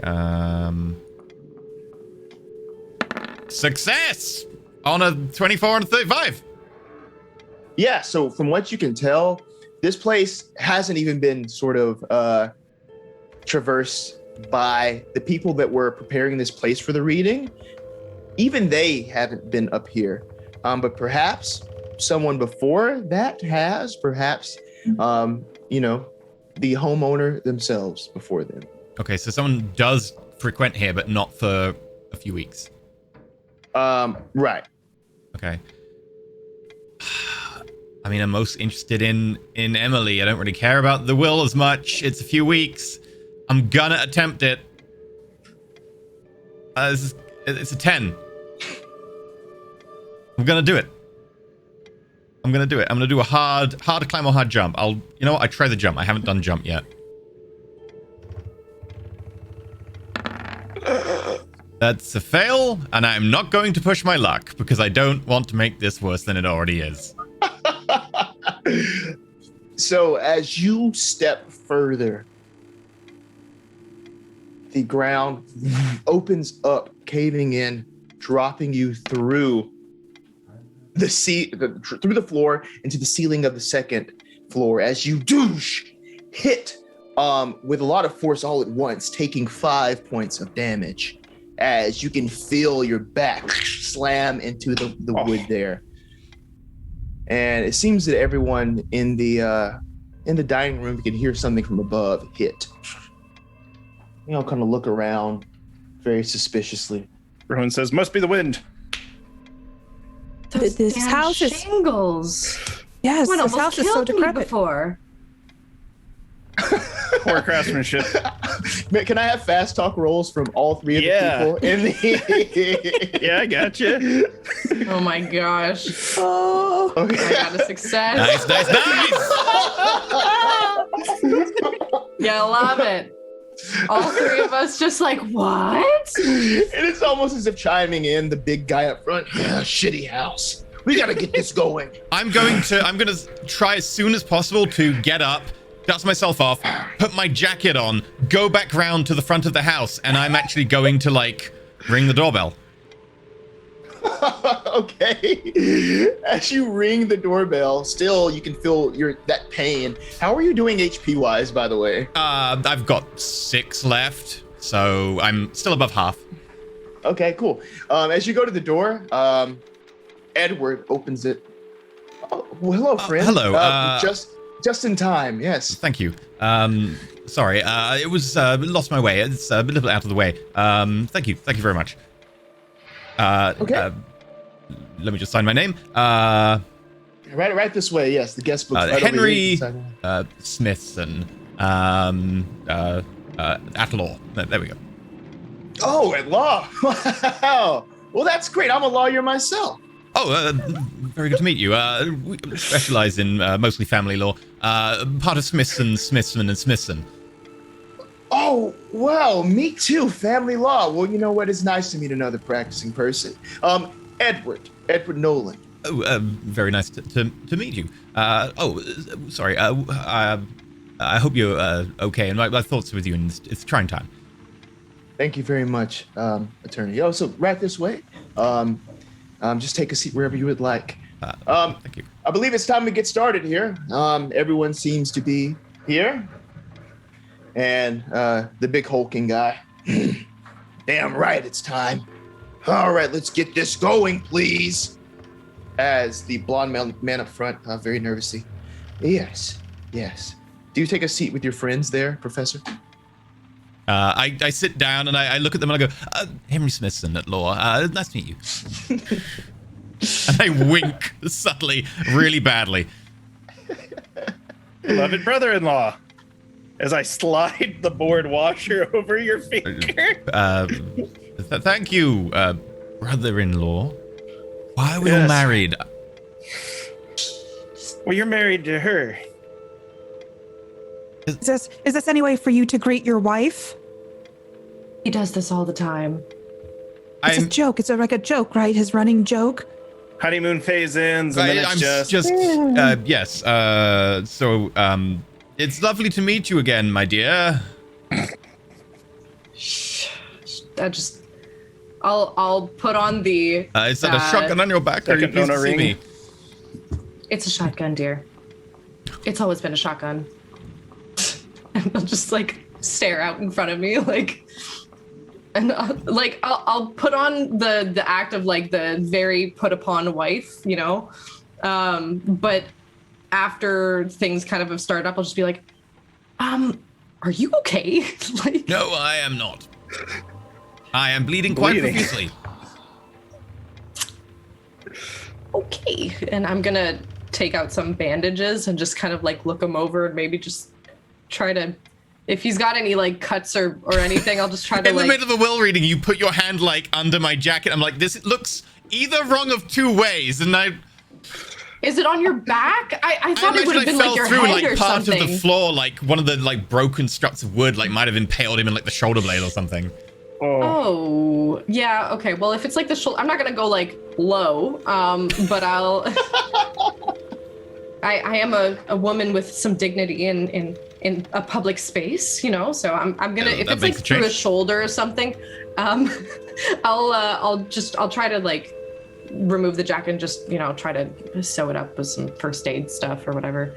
Okay. First aid. Are you using first aid or medicine? Which would you like to do? I'd rather use first aid just because I feel like it makes sense in this case, and also I'm way better at it. It's proximal to the time, so it's good for first aid. Yeah. Yeah. Okay. Oh, it's a success. Thank God. Okay, good. Yeah, 37. Great. So yeah, add 1 point, one more HP to your sheet there, Professor, as she gets you fixed up pretty quick there and pretty discreetly as things are beginning to get started. Everyone's attention isn't on you at this point. It's on the blonde gentleman up front as he nervously croaks out an apology. Yes, sorry about the delay there. My name, excuse me, I don't do this too often. I'm Charlie Grace. I represent the Nolan family here. And I will read the bequests of Emily Nolan at this time. First of all, I would like to give my sincerest condolences to the family. I know that this is a trying time and that losing a mother or any sort of parent can be a heavy loss, a heavy toll. Something that, and then the guy up front, keep it moving, all right, keep it going. I'm sorry. Okay, I will read now. The manor house, including the land on which it was built, is left to Emily's daughter, Wilma Nolan Martin. And as he reads that, you could almost hear like a sort of the crowd sort of, you know, kind of start murmuring again. Yes, yes, yes. Yeah, and I would squeeze Ruby's hand slightly and say, "Oh, we didn't get the manor," and then go back to listening. Can we kind of tell if it's the fish people who are like yes, or if it's the less fishy people who are like yes? Yeah, I want to read the room a little too. Yeah. So if you would like to read the room, give me some psychology rolls. I actually failed a roll. Yeah, I failed too. I would be distracted probably by Rowan squeezing my hand like, I wonder if we're going to get the manor. And I don't think that's how it works, Rowan. We lost it. I know. Okay. I don't think we ever had it. I don't think we ever did have it. So I'll tell you, even if you fail those rolls here, I'll tell you like a little surface thing here. There's only really a couple non-fishy people here. Basically two more distinctly non-fishy people besides you all. There is the solicitor at the front, Charlie Grace, and then there is this guy standing at the back. He doesn't seem to be working there, but he just kind of propped up, his arms are crossed. He's sort of like a big, round, jolly-looking gentleman. His head seems to be like this little, like, almost circle that just sits on a bigger circle. His nose is kind of pushed in. Yeah. He sits there. His hands are crossed like this. He wears a nice suit. A couple of wisps of hair kind of go up and then down over his face there. He's yes. And I'll go ahead and tell you that that coldness that you were all greeted with, it also kind of, moved over into this guy as well. So the fishy people were like, okay, these people might be trouble. Oh, that guy might be trouble, So that's what I'll tell you. Interesting. Okay. Indeed. Grace continues. All painted artistic works are to be divided equitably between Emily's son, Edward Nolan, and his children, with permission granted for public display.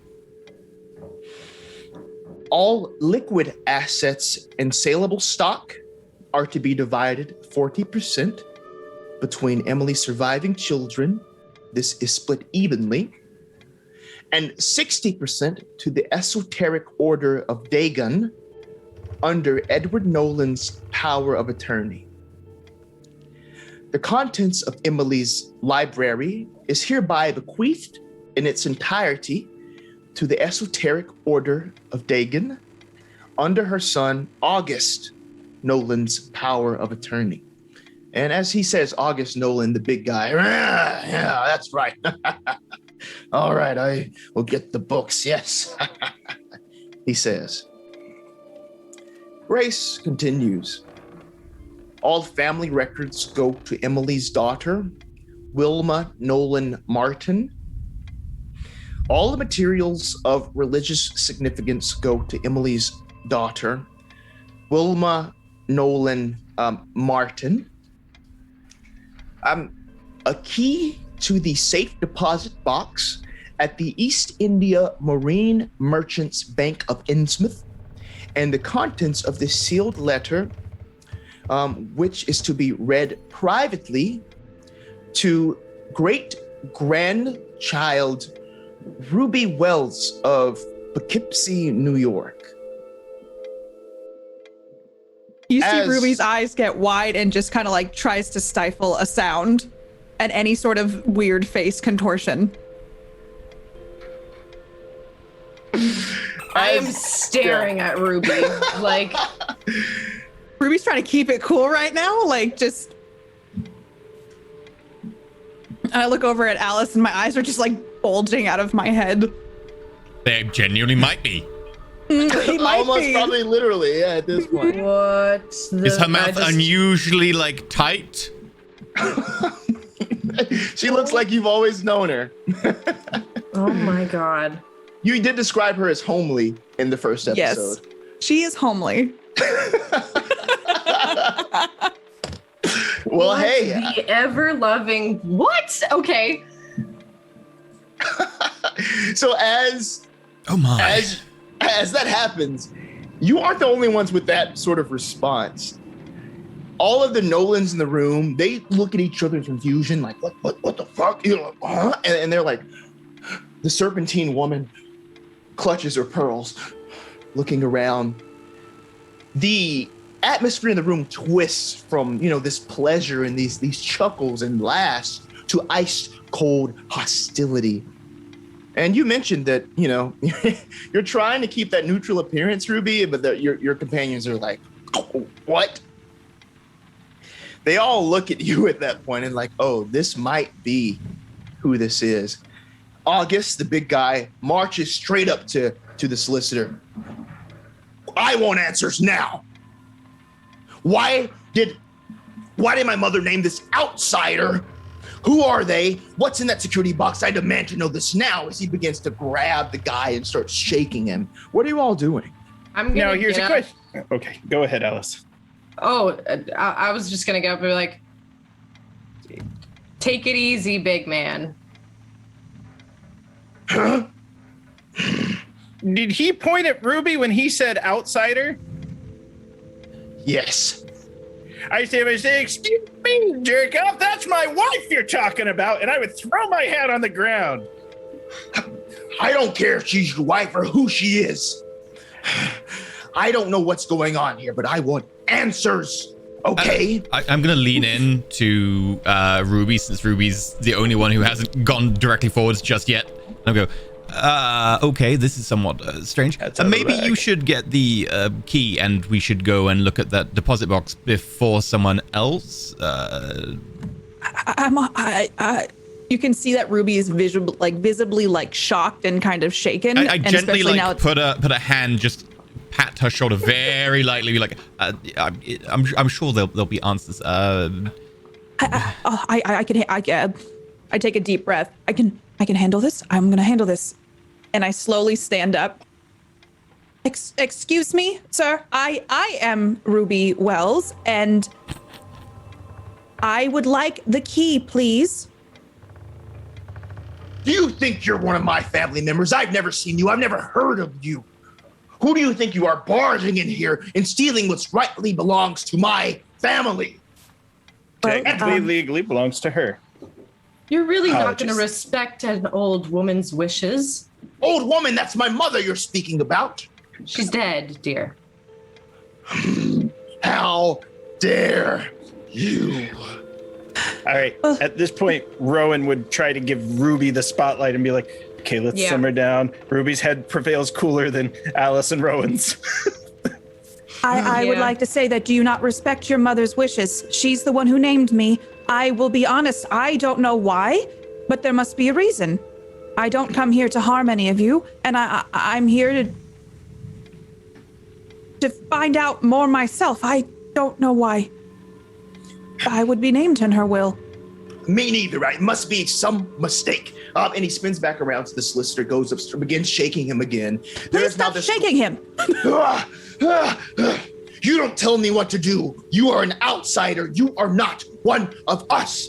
As a hand raises from the serpentine woman, which kind of silences the crescendo of all around. But he stops shaking, looks at her. That gives Charlie a moment to kind of weasel his way out of it. You can see that he's also visibly shaken and literally shaken. I'm sorry. I promise I'm sorry. He bolts towards the group of you. He sees you all together. Please, can we talk about this somewhere else? If you please join me in the conservatory, perhaps we can sort things out. Please. Naturally. Oh, yes. Of course. Are you okay? I'm fine. We just have to get out of here. There's lots of high tensions. Let's go now. Okay. Please. Do you? And I'll like let everybody kind of exit before I do and just kind of hold the shotgun, just be like, try it kind of thing. Looking at the big dude. He leaves and makes a sharp exit, expecting you all to follow before sneaking his way into a side room. As we're leaving, and as Alice has the shotgun on the big guy, I say to him, I would hope you'd respect your mother's wishes and want to uphold them, rather than attacking one of her grandchildren. It seems to me like potentially you'd be more interested in finding who attacked and killed her. Killed? Wait till my big sister hears about this. Can I psychology that response? Ooh, I wanted to get his worried. Yeah, I wanted to get his take on what happened, though. Oh. No. It seems to be a threat of sorts, is what you gauge. This is the I'm in danger kind of mood. Yeah. Oh, no. Just And then, on a whim, I'm going to try to make the sound that we heard at the farm, like a small little sound, because I feel like there is tension. There is definitely like, I'm scared that they might retaliate. So maybe this could be a way that I show them that I do belong, but I don't know how to make the sound. But I'm going to try to do the sound. And I'm just going to quietly do, okay, can you give me, last time it was like a big guttural. I'm going to sit there and I'm just going to look at the big guy and go. he goes,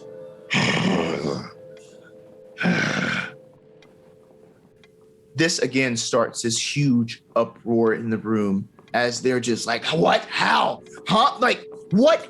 When? As they're all like kind of just like figuring out when this thing with you and your great grandfather, with their mother and your great grandfather could have happened. I feel like I like touched my throat. Like, did that just come out of me? And I just start like backing out of the room to go to the conservatory with a shocked look of like, okay, that happened. And as you all make your way into conservatory, the door shuts behind you. And I believe we shall take a break. Oh my god. On that note, we're going to go for about 8 minutes. Feel free to enjoy the break. Do your first aid, get your will read, threaten a group of grieving family members with a shotgun, steal their priceless statue, and break their doors. All in 8 minutes. We'll be back shortly.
Welcome back to Roll For It, playing Strange But True, our Call of Cthulhu campaign, and I believe what was the thing you came up with, London? It was Bipedal there we go. porpoise The pungent people? presence of the bipedal porpoise people continues. There we go. Yes. Ah. Okay, great. All right, so we're jumping right back in. There has just been a revelation, it appears, that it appears that during this will reading, our own Ruby Wells has received some mysterious item that caused this big uproar amongst the family, her family, and now they have been whisked away to this small room by the solicitor, who very quickly looking over his shoulder and closing the door. All right, okay. That was a lot, but thank you for meeting with me here. And as you go into this room, the whole room is shrouded in mold. The wind still rising outside. The window frames of this room are rattling. He sort of clears out the space on a wicker table, puts down his briefcase, slams it down, this like jet black leather briefcase, clicks it, opens it up, pulls out a small key stamped with the number 313 on it, and then a letter addressed to the solicitor. It's sealed with these initials E-N, pressed into this deep crimson red wax. He opens the letter, clears his throat, and begins to read. If you are reading this letter, I have died, and you are in the company of my great-grandchild. I cannot assume this individual is literate, so I'm reliant on your imparting the contents of this letter faithfully. My descendant is likely to be unaware of their birth and heritage. They carry the blood of the Nolan lineage and all that entails. We Nolans suffer from an incurable degenerative condition. This may seem strange given my apparent age at the time of my death, yet the degeneration is not one that consumes a life. Rather, it changes its course. My descendant, as all of my descendants, will ultimately transform into a new and terrible form. You can see this bead of sweat start to break on the forehead of Mr. Grace here. He continues, I discovered the way to stave off this unwanted fate, but I care not to share this remedy with my other wretched progeny. I would have kept it from even my great-grandchild were it not for their errant path from the family and the order. Know that the remedy is found in my left hand, excised before my death in my meeting with you, Mr. Grace. The key imparted to your safekeeping will lead my nominated descendant to my mummified hand and the device within it. The device will preserve their youth. I'm sorry, I'm laughing at E's face. He was like, what the fuck? I get that a lot.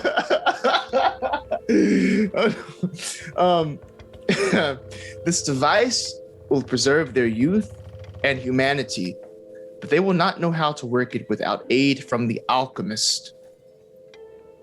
I cannot state the exact course in writing for fear of this being compromised, but know that the alchemist will be watching and waiting for my descendant when they retrieve my missing hand from the bank deposit box. He will come to you, and you shall learn of his wisdom.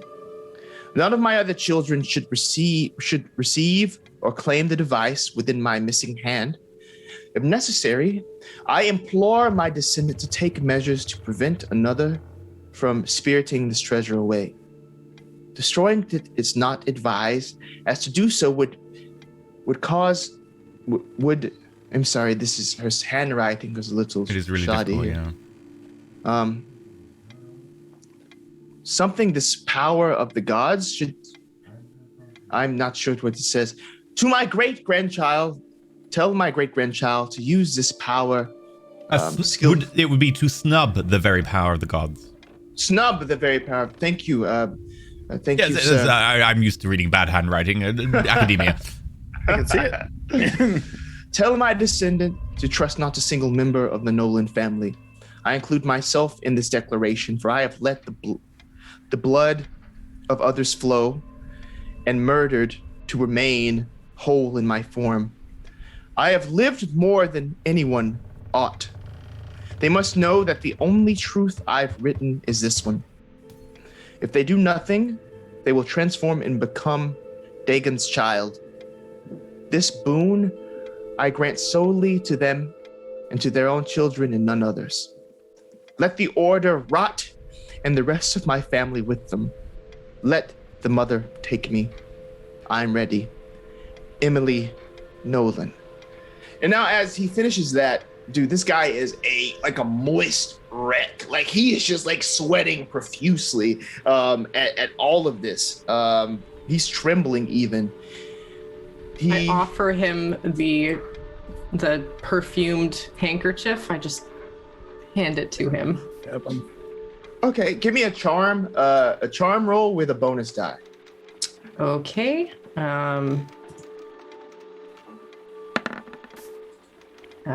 Oh gosh, that's not very good. But I'll do the bonus. Hey. It's a 17. Oh, still fail. Luck. Still fail. I could add 2 luck. Yeah, I mean, yeah, sure. Okay, I'll do 2 luck. Okay. So that calms him down. He's very like clammy, but as you give him that perfumed handkerchief, it calms him down, and he stops trembling even as he starts breathing. Okay. Yes, this does make sense. She was indeed missing her left hand, but I thought she lost it in some accident. She seemed certain that her days were numbered when we last spoke, before she blurted out that her whole family was corrupt. And that, honestly, I'm not even her solicitor.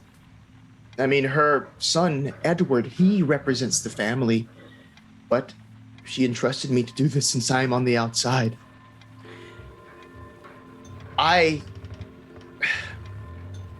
If I must give one word of advice to you all, my suggestion is that you all leave Innsmouth at once. That is the best course of action here, is to leave and just return to where you came from.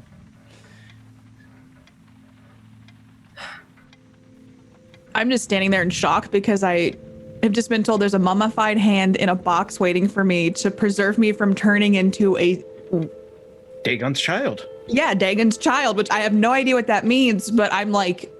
And then I also just made the sound that I never made it before in my life, but was able to. Am I just... fish person? No. No, she clearly said that you're not a fish person, and that she has made amends to try and prevent that. We just have to look into this. Don't worry, you're still you, and we know you.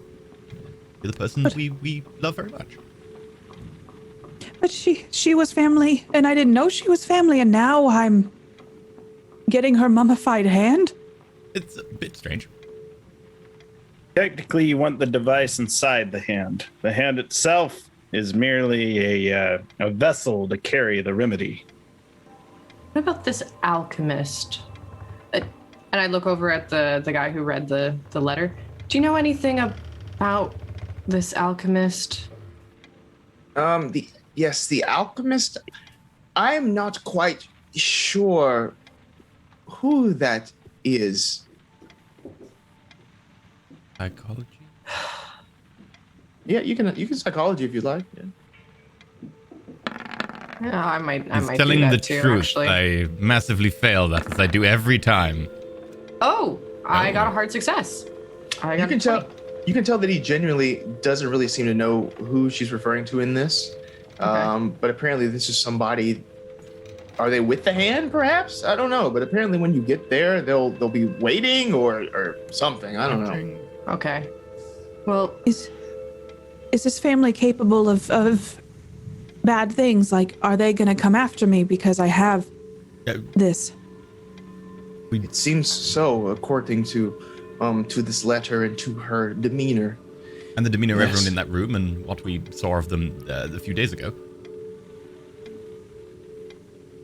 I hope you all can forgive me. I'm having a bit of an identity crisis because I grew up on a farm in Poughkeepsie and now I'm...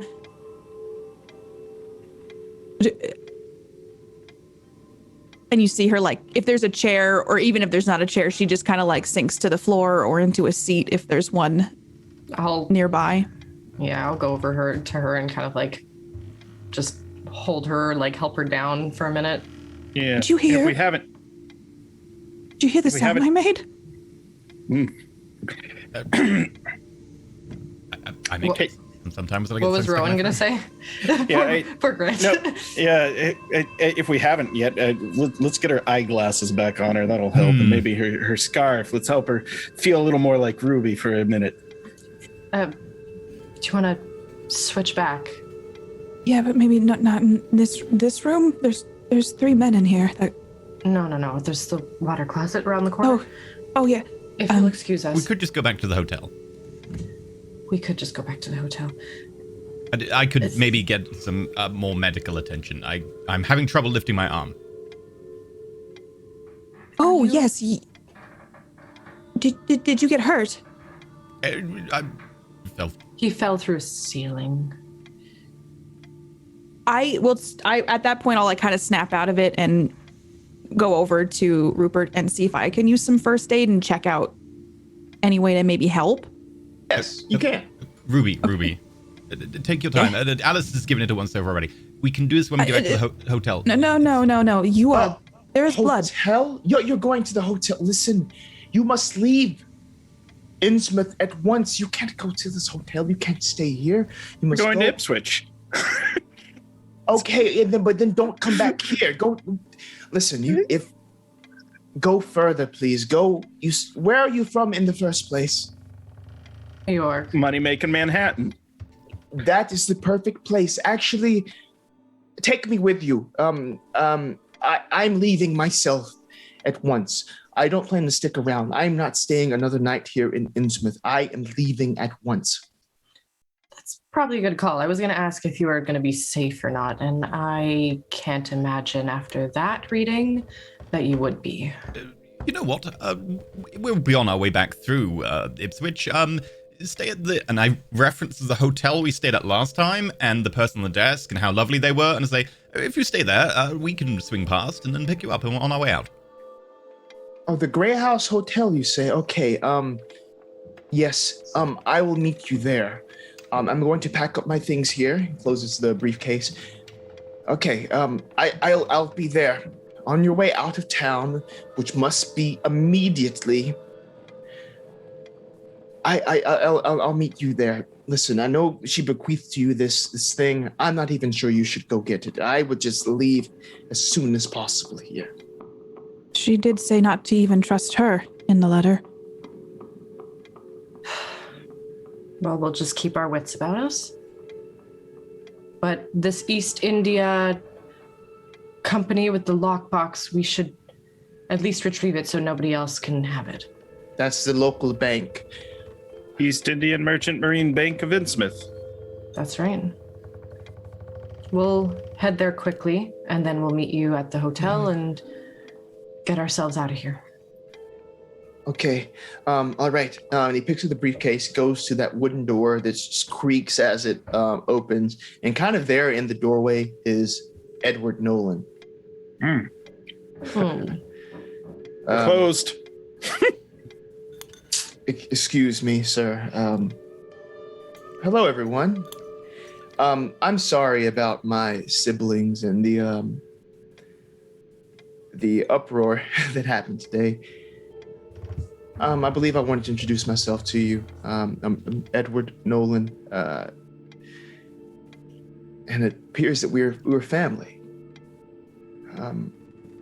What brought you to town and to the reading if you had no idea that you were, of any relation to the deceased? A bunch of coincidences have somehow led us here, and it seems like maybe fate has brought us to the right place at the right time. Edward, do you want the truth? I would like the truth. We're newspaper people. We write for magazines, for money. We're doing this for the tall order of $10. So you came here for an interview? Of sorts. The juicier the story, the wider the circulation. This is the first honest thing Rowan has ever said in his entire life, and it pains him to. And it also sounds like a lie, which is hilarious too. Know. I can only speak pretty falsehoods. But what Ruby was also saying is also true. A series of coincidences have led us here, and we're investigating a little bit about the happenings in this town. And it just so happens to be a little bit more personal than we thought. Can you answer a question for me, Edward? Yes, I can. Who broke her legs? It appears that was an accident. In her old age, this house is of ill repair, as you can see. It's hard to navigate. You can walk around and see there is a hole on the second floor where her legs went directly through. Listen, it was hard to see my mother like that, and honestly, there was some falling out in her later days, but it was sad to see. That's very unfortunate that your local periodicals would report it as an assault, which means there was an investigation, there was a official accounting given, which seems to not align completely with what you're telling me. And I'm just trying to get to the bottom of it because it doesn't make sense when I hear two stories. That's the story that was told to me. Obviously, I represent the family, and that is our official statement. Can I say? You said. I was gonna say, you just said that it pained you to see her like that, but then that's the story that was told to you. So did you see her fall through the floor, or did you just hear about it? Well, naturally, I saw the injuries and tried to offer my care of my mother, but she didn't seem to want it. Can I psychology this? I think I might. I finally did it! Okay. Yeah, you did it! Yeah! You did it! From this, you can tell that he's definitely hiding something. It's very coded, especially since he says, they were kind of at odds, later in her life there. So perhaps the family, maybe she got out of line and they tried to silence her or threaten her, their own mother even. Now this Order of Dagon, I assume you're also part of it? Oh, yes, I am a faithful follower. Yes, it's our local church here. Wonderful, wonderful. You align more with Dagon rather than Mother Hydra. I know there is a bit of differences between the two. So you're familiar. So you may remember, are you religious, man, sir? I believe in certain things, powers, outside of the normal, more esoteric, you might say. Okay, yes. Well, if you're familiar with the Bible, the book of Judges, now Dagon was the chief deity of the Philistines, seen as the Lord of the Sea. And later on, he was seen as the bringer of the harvest. Now, we find his worship favorable as an emissary of our Lord. So we follow Dagon. Yes. I believe, if my Bible is correct, Samson destroyed the temples of Dagon.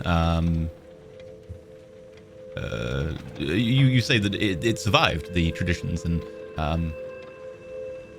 Well, yes, this order has been integral to especially us as a people here in Innsmouth, all the way back since the 1840s, the founding of the town here. Basically, the order, the church, it's a thing of community. It's a way of maintaining our family traditions. We are a traditional people, and we care about the close-knitness of family, which is why we were so surprised to see that our family extends even to what did they say? Puka. Where was that? It's in New York? Poughkeepsie, New York. How did you not know about me? That's what I would like to know. I have no idea how I didn't know about you. Oh, all the grandchildren and great-grandchildren. There are lots of grandchildren. I have children of my own, my brothers and sisters as well, but apparently this extends even further, our family tree. But listen, I just want to make a little offer to you all. Now, I know that you've been given this key to this safe deposit box. We want this to remain in the immediate family. So I would like to give you $200 for this key. I will not accept that. I don't need the money. She's very good with her money. She's been saving quite a bit, so. I look at Alice and do like a slight smile. Well, are you sure about that? I mean, I just wanted to make a generous offer before my headstrong brother. Tensions are somewhat raised.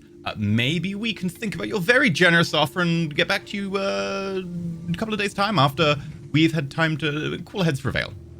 Can't expect Ruby to make such a rash decision, especially after one of your family members intimidated her, and so. Oh, persuade roll with a bonus die. That was good. Bonus coming in here. Nope. Could I jump in and I just found out a lot about myself that I'm learning. Maybe it would be a good time to cool off for a bit, take a stroll on the beach and clear my head. Listen, can I push it? I think off the back of Ruby here, pushing it a little bit further. You can push it, and then I'll take a persuade from Ruby as well. Come on, Okay. Ruby. You probably have much higher chance of this than me. Yeah, a 59. Oh, by one. By the 38 versus 38. We barely do it, Ruby. Oh my gosh. Oh my end of goodness. your teeth. So, Man. you're staying locally, is that right? Okay. So my law offices are just downtown. Stop by within the next couple of days, and if you would like to return this key to me, and the offer will still stand. That sounds good. I'd like to keep things cordial, and if you are family, there's maybe time for reconciliation down the road. He gives you that wide smile. You see those perfectly manicured teeth. You know what I mean? It's just like these. Yeah. He gives you the ski. He skeeves me out a little bit. Oh my god, yeah. I mean, he has no eyebrows. Never trust a guy with no eyebrows. Wait, does this guy have no eyebrows? He barely has eyebrows, but he does have some hair that's slicked back. Gross. No, hear me out, fellow players. I'm feeling a long con. Okay. As the rest of the group would depart, I'd want to stay with Edward and let him know that I can get the key for him. He's got to make it worth my while. I'm not telling the truth, but this is a misdirection to maybe he put some confidence in dear old shifty Rowan. Ooh. It's a high risk. Yo, do it. That is indeed high risk, but you know what? As the people kind of, exit the room here, you can give me a fast talk. Yeah, and I'm kind of okay with this coming back to bite me, whether I succeed or fail. I did it. Nice. What was that you said? Now, my feeling is that Emily never should have trusted Grace. Never should have trusted you, a direct descendant, a steward of the family, an executive presence, if you will. Now, I happen to be very close to Ms. Ruby Wells. Kind of flash my fake ring, but I go, and I want to let you know, you give me 48 hours, I get that key for you. And all that it entails. You got to make it worth my while. If you can do that for me, $300 to you. Oh, Edward. That's why you were always my favorite, Nolan. And I give him like the Italian embrace. And I leave telling a dangerous lie. I'm just trying to mislead him. I'm not actually trying to get the key. He hugs you too, and he kind of whispers in your ear, "Hail Hydra!"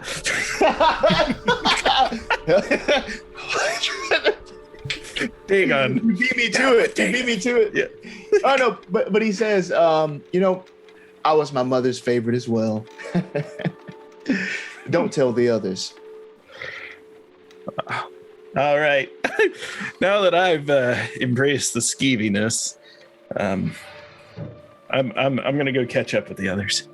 And as you catch up with the others, you see them talking to that around jovial fellow that's kind of out in the hallway that's kind of stopped all of you. He approaches. Hi, yes. Nice to meet you all. I'm Billy Fold. I'm a journalist. May I interview you all? No. No, I'm sorry. I'm not up for that right now. Okay. Are you sure? I knew the deceased, and I'm a little shocked as well. But did you write the obituary?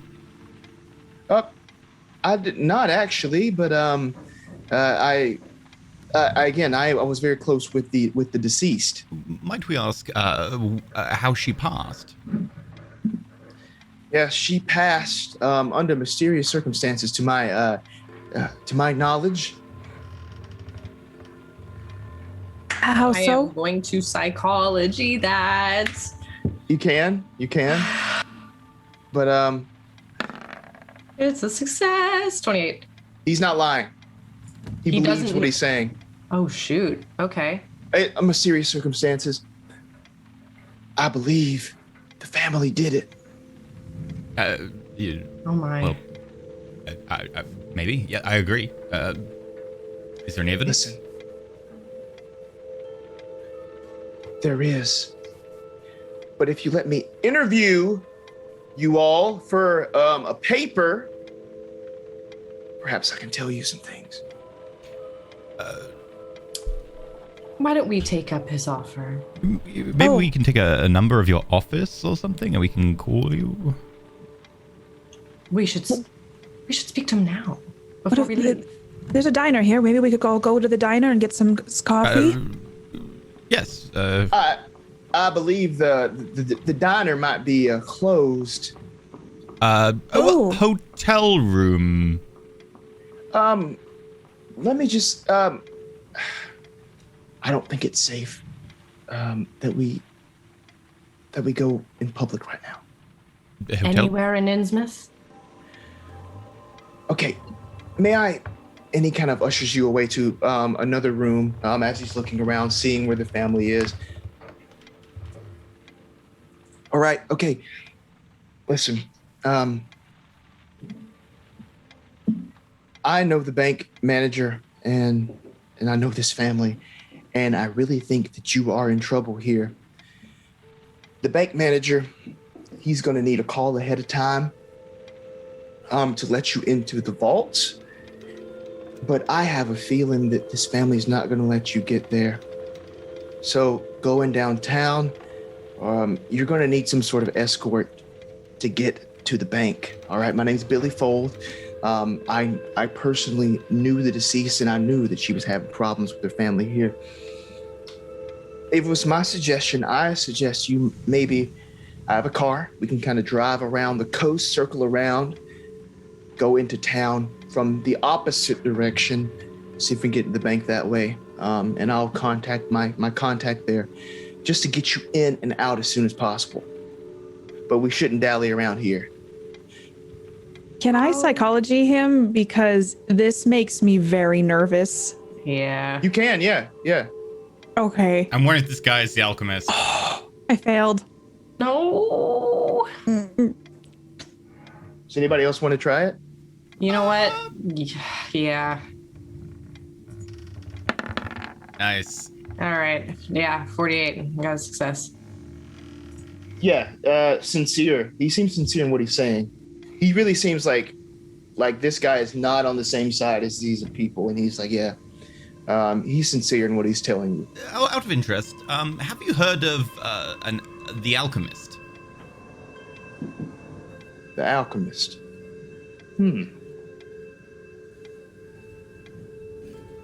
Nice, like him. I've heard of the alchemist. Alchemical studies are interesting. Good. Maybe you Then should we'll stay need your close. car. Hmm. Let's go. And we'll follow you. All right. Okay, everybody, let's get it moving on. All right. I'm bringing the Let's sword. go. Oh my god. Cool. You have a shotgun! You can't say, oh my god, when I bring a sword. You take a shotgun to a funeral! You take A will it's reading. useful. Also, It's a useful weapon. can It's someone fine. medicine me on the way? I get Oh, a yeah, feeling I this was- might go bad. I Yeah, did try to first aid you and got distracted. So maybe when we're in the back of the car, I'll start looking at your shoulder. And is it all right if I Icy roll sponge. that? Icy Yeah. sponge. Okay. I failed it a lot. no. So I don't know that I can help you. You're supposed to pull the needles out, not push them through. Oh. Yeah, so no healing there. Oh god. I think you need It's a too doctor. bumpy. Yes, probably. We're a little bit busy. I feel a lot better for that though, Ruby. I feel actually, I think the shoulder's definitely a little bit more mobile. I'm pretty convinced I did nothing for you. I'm pretty sure that Ruby, your care and attention is more than I could ask for, especially in this trying time for you. Maybe spend a little less time worrying about me and considering all you're going through. just don't bleed out on me, okay? Don't worry, I didn't manage to do that against the Germans. I'll probably manage. I'll squeeze his arm, his other arm. Ow! Sorry. Yes. As we're I'll going, just- I assume we're in the car with the suspected alchemist. You are, yes. So I would like to know where you're sitting. So there can be 3 people in the back and then 1 in the passenger seat. I feel like I might be in the front, maybe, like in the passenger seat. Okay. I'll go driver's side on the back then. Okay. I'll I'm be sitting next in the to- middle. Little. Oh yeah, Ron's definitely in the middle. Well, you can't be in the middle if Katie's meant to be medicining me, right? Otherwise, it'd be leaning across I'd you. be like leaning over. very big, You go I right mean- over me. Okay, You go yeah. right over me. You are tiny. As we're driving, I would like to say, so what can you tell me about the esoteric order of Dagon and Mother Hydra? Well, yep. Looks like you're really into the deep shit now. That is I guess, for lack of a better word, this cult of these sea-bound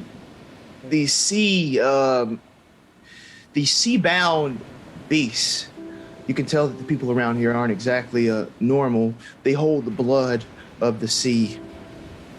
These creatures that are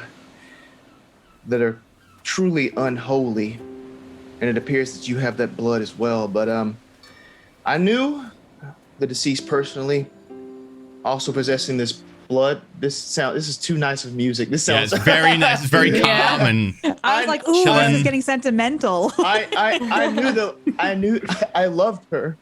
We were in love. No. the blood of the beast. It flows through your veins too.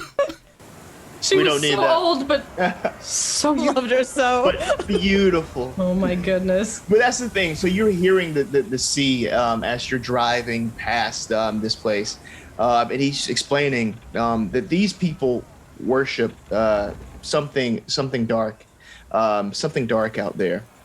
But you're driving along the coast there. You can see sailors and fishermen working on their boats as you pull past the docks. Some of them are pulled ashore. They're not paying any attention to you as basically Fold.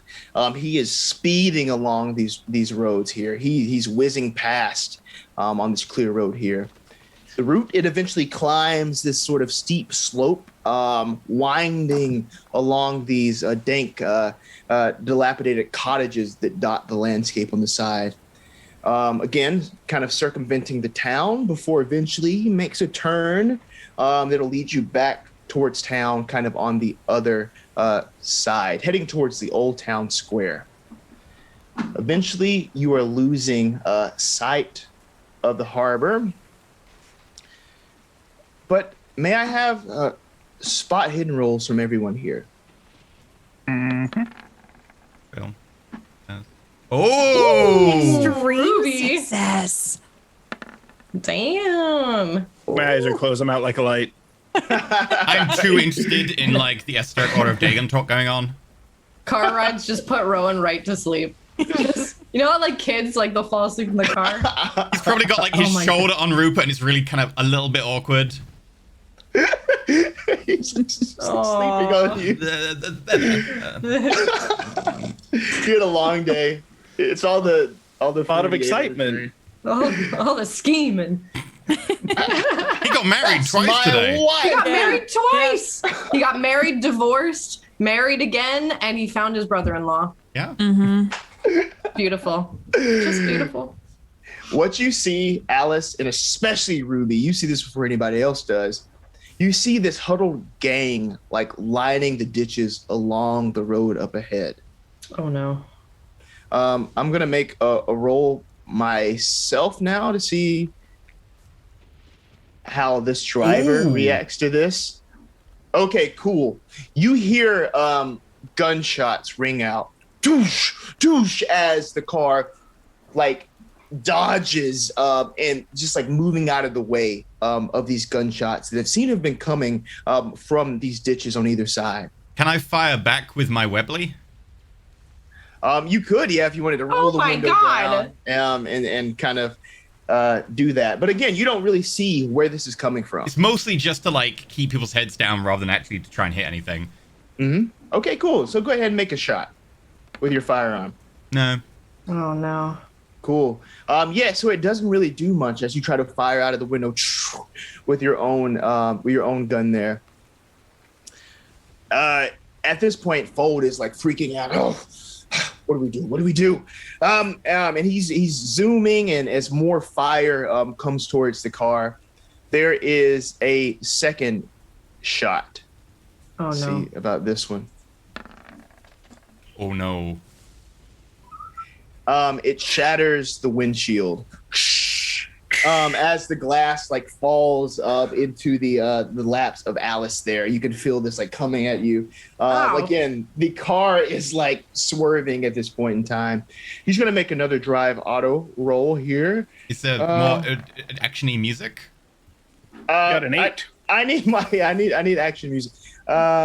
I can just imagine Rowan still asleep in the back, like out It's like like I'm a in the light. womb. Like some, Yeah. some broken glass kind of lands on his collar and he just absently just brushes it away. Oh my gosh. Oh, Nana's cooking. Keep it down. Oh wow. I love your rolls though. There's a car chase. Ah. What else do we need? I'm trying to find period just like music that'll work. Period action is difficult to find. Some ruckus Benny Goodman or something. I'm good with theater of the mind anyway, like with this, even without music, it's cool. But that's the thing. So he's swerving out of the way as there's more shots like ringing out, and the car starts barreling towards August, that big guy, as he steps out in the middle of the road with this pack of other sort of porpoise people that are standing in the middle of the road. Alice? He's the one firing these shots. Yes. Shotgun. Oh, now you want the shotgun. Well, I need to drive closer to hit them with my sword. And I like the windshield is shattered, right? Yes. So I'm just gonna put the shotgun leaning on the chips of glass or whatever right on top, and I'm gonna take aim at August. Okay. Make that a Center roll. mass. Okay. Oh! Yeah, that's 10 damage. Yeah, so your shotgun rips into him and into the crowd there as they just start screaming and like dispersing off into the side of the road there. This leaves a big gap for Billy to swerve the car through them. Can I attempt to hit someone with my sword? Yeah. I was about to say, if you wanted to reach out at this point in time, there's a perfect opportunity. Gotta try. I'm gonna just yell out, why must we leave a body count wherever we go? I don't know. I look back towards her like, would you rather it be Can I ours? push my luck? I want this to be a thing. You can push it. Oh, that's my the wrong gosh. button. Sorry.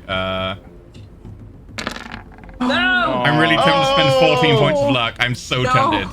No, Okay, no. cool. So as you reach out of the so 8 damage. As you reach out of the window to try to swipe at one of these people, the sword comes around and swings into the driver's seat, like almost slashing across Billy as it sends the car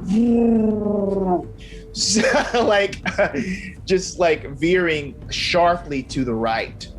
That was maybe not a good idea. Oh no. As he's like, he reels in pain. What are you doing? Obviously not doing it right, whatever it is. I'm going to try to lean over and stabilize the wound that is on the driver now. Doing so good, this guy. I mean, honestly, maybe he doesn't even need my help. So he's clutching his neck as he's still driving there. He puts his hand still on the wheel, and with that 12 for his drive auto, he succeeds on that as he keeps you on the road, going past these people that tried to ambush you, and then on into town. Listen, I know these people are trying to hurt us, but like they kind of my family, and I.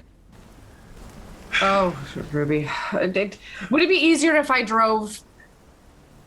Listen, I got it. I got it. I'll bring you all in. It seems that we've escaped the worst of it right now. And Rowan's still asleep. Rowan! I'm gonna start shaking. Keep the And some sword. pasta too. How did you sleep through that? Sleep through what? It's like glass all over. Like, Driver's bleeding.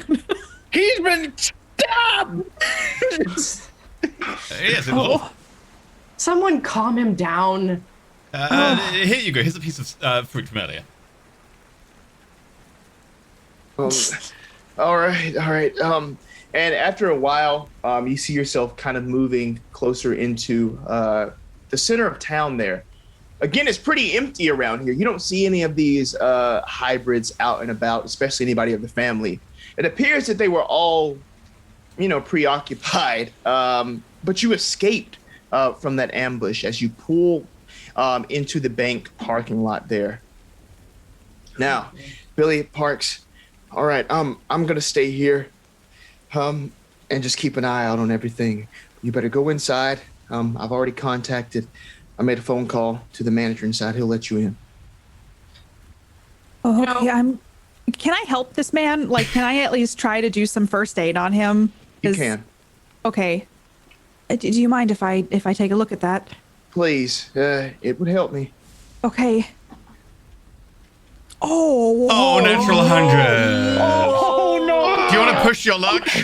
I think if I push my luck, I'd probably kill him. I mean, you might kill him with 100. How, as you're digging in there, trying to make sure that the pressure is applied, your hands just become covered in more and more blood as it just starts bleeding. I think okay, it's slippery. It's slippery. Ruby, I'm I don't feel so good. I'm gonna try to help.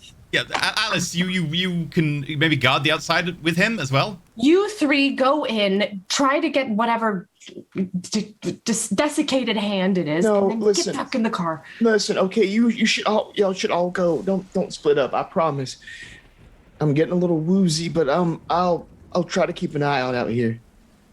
Alice, maybe you should try because I the blood was very slippery, and then I think I accidentally stuck my hand inside of his wound. Yep, that's fine.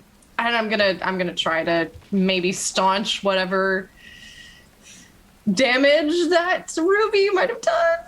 Okay, yes, please help. Oh crap! Push your luck quickly. We're gonna end up killing this guy. Do you want to push your luck on this? I think he's gonna die. It's a 50-50 chance. Like he's gonna bleed out from his neck. Like, Is he going to possibly bleed out if we don't push up? Oh, it happened. No, I did it. 13 We points of failed. luck. You You all turn into watch as this guy just starts bleeding even more and more as you're trying to help. You're hurting him even more, and eventually his voice gets weaker and weaker as he very quickly loses consciousness in the front seat of this car here in the bank Okay, he's parking out. lot. Everyone, give me a sanity roll from this. From all of I'll this. give you one of those. I'll give you a I am sanity blaming EE for this shit, dude. Extreme success. Okay. Ain't the first time I stabbed a fool. roll. Oh, poor Ruby. Oh god. Oh wow. You and me, Alice. That tracks. The people that really got him out. Let's see how much sanity you lose. Both of you mark off 2 points of sanity as you see this person lose consciousness at your own hands. Blood stains you completely as he lays there in the front seat. Is he dead, or is he like unconscious and potentially dying soon? What was that? I didn't know if that was in character or not. If it was in character, I would just like look No, at... this is out of character. I just more mechanically okay. like, what is the situation on this in terms of rules and what do we know as characters? Yeah, with all the blood that's coming out, you can tell like if he's not dead now, he's about to be dead within the next few seconds. Maybe we need staunch the wound. Someone give me a lighter. Anyone got a lighter? Always. Rowan does. I'm going to attempt a Hail Mary. I'm Oh, good going God. to. Try to. I'm trying to. burnish I'm that. gonna. Yeah. I'm gonna try and basically Cauterize. cauterize the wound. And I'm not good at this, but We literally just murdered our only friend in Yep. this He's the town. alchemist, right? Hard And And first if aid. this Collateral is the, damage. Hard if this is first the aid. fucking alchemist, I'm gonna lose it. It probably It's is. all right. Oh my god. Okay, God. but can I push my luck? He's dead. He's dead. He's dead. He's fucking dead. I mean, if I push dead. my luck, he's dead more. The gas killed from the this man. car catches fire, and then we. He's dead. He's dead already. If you push He's your luck- dead. Oh, if I push my luck, Maybe- we get seen by cops, and it's like you killed him. Like, maybe we should just, let's just leave him dead. Rowan's making his way for the bank. That's probably a I'm good gonna idea. check his pockets, then I'm gonna go with Rowan. Okay, Oh cool. my god. As you check his Murdered pocket, this dude. you find a couple of loose coins, some bills in his pocket. You find a pocket watch there. You even find probably the biggest thing is this like signet ring that's on his pinky that has like this sort of black stone sort of there in the ring that's made of silver and everything. I would hold this up towards like Alice and be like, is this particularly like a thing? Is it some sort of seems out of ordinary for a man with only a few coins? Are you really looting this man now? If he is the alchemist, he might have something we desperately need to be able to make Ruby not turn into a fish person. I hold my hands up and there's just blood all over them. Did I kill? Did I No, kill that man? you did not. No. You tried your best. I killed that man. No, my hand slipped inside and then he died. He was probably going to die anyway from the wound. I know, but I was trying to help him and then I just accidentally, I think I pushed on. I pull out my handkerchief and hand. I take off the cravat and hand it to you just to wipe the blood. It's so cute. Rupert, bring Ruby inside now, please. Okay. As we go, can I look at the ring from as I have looked at it, like archaeology or occult or whatever it would be? It would be an appraise. Okay, I'll try that. I would honestly if he tries to take anything off of this body. No, I was not going to take anything. A man. No, unless it was literally something related to Ruby, I was going to leave everything. I'm not taking any money or anything. Fuck. I put the hand down Ruby, we should go. Alice is right. Okay, and I'm gonna hand back his what's it called? Cravat. Cravat, and it's covered in blood now and it's damp. But just stuff it into a pocket. Back on. No.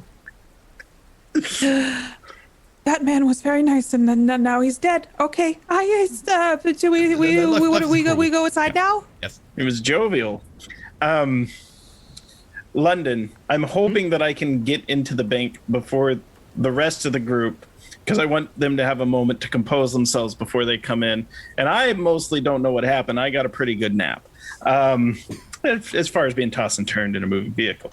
But when I get in, if I get in, and I'll slow down because I'm throwing a lot of information.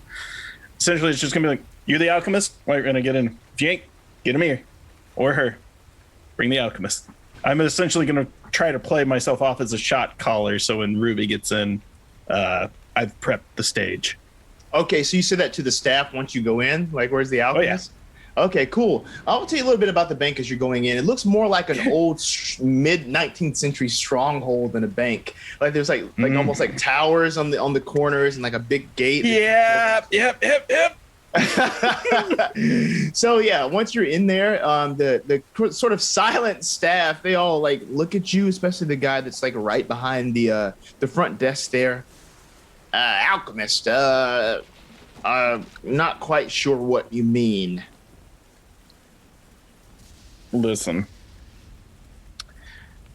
the benefactor, the recently deceased Emily Nolan, is coming to collect a certain thing with a certain key.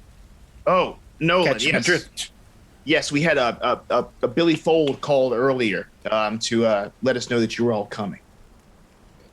Brilliant, smashing. Well, is he with you? Billy wouldn't come with us. I've taken over from here. Okay, all right, no problem. Where's everyone else? Now, we'll let you into the vaults. They just wanted me to make sure that it was all clear in here. I want you to know, as the chief security officer of Miss Ruby Wells, I just need to make sure that everything's on the up and up. You following all procedures, protocols? Yes, we actually are following all the protocols. Has every inspection. Every inspection, yes. So there's the double doors to the vault. We'll open them up for you, lock them behind you, and whenever you need to exit the vault, just pull the bell as protocol.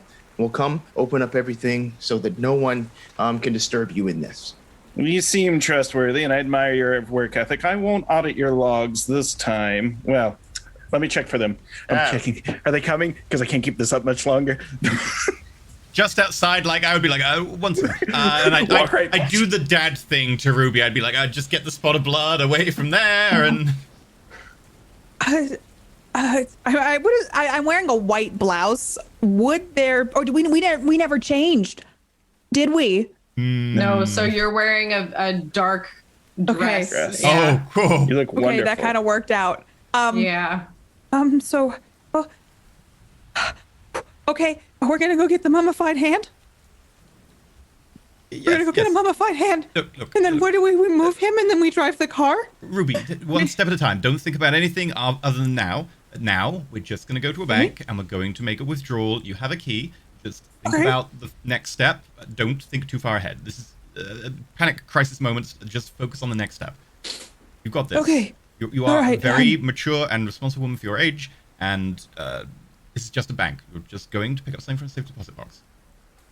There's just been a lot of people dying in lots of different weird scenarios lately. And when I moved to the city, I thought I would just be writing about ghosts in apartment buildings, and I didn't know I was going to become a fish person who then murdered other fish people and this nice man.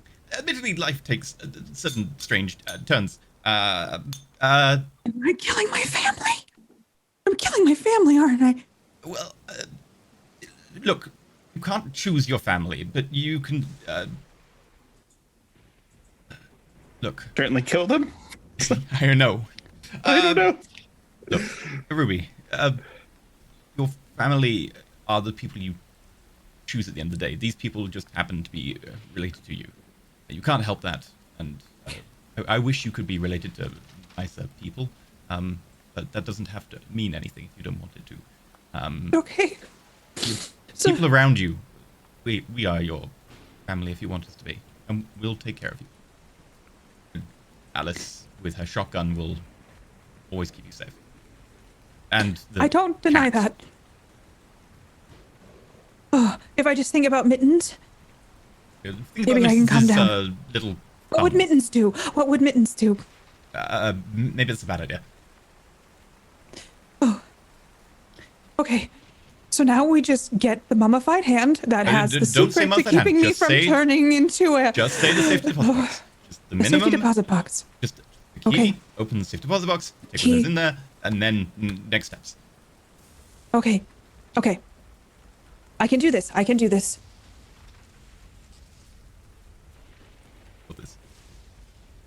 Let's do this. I give her like the pat on the shoulder, go get him.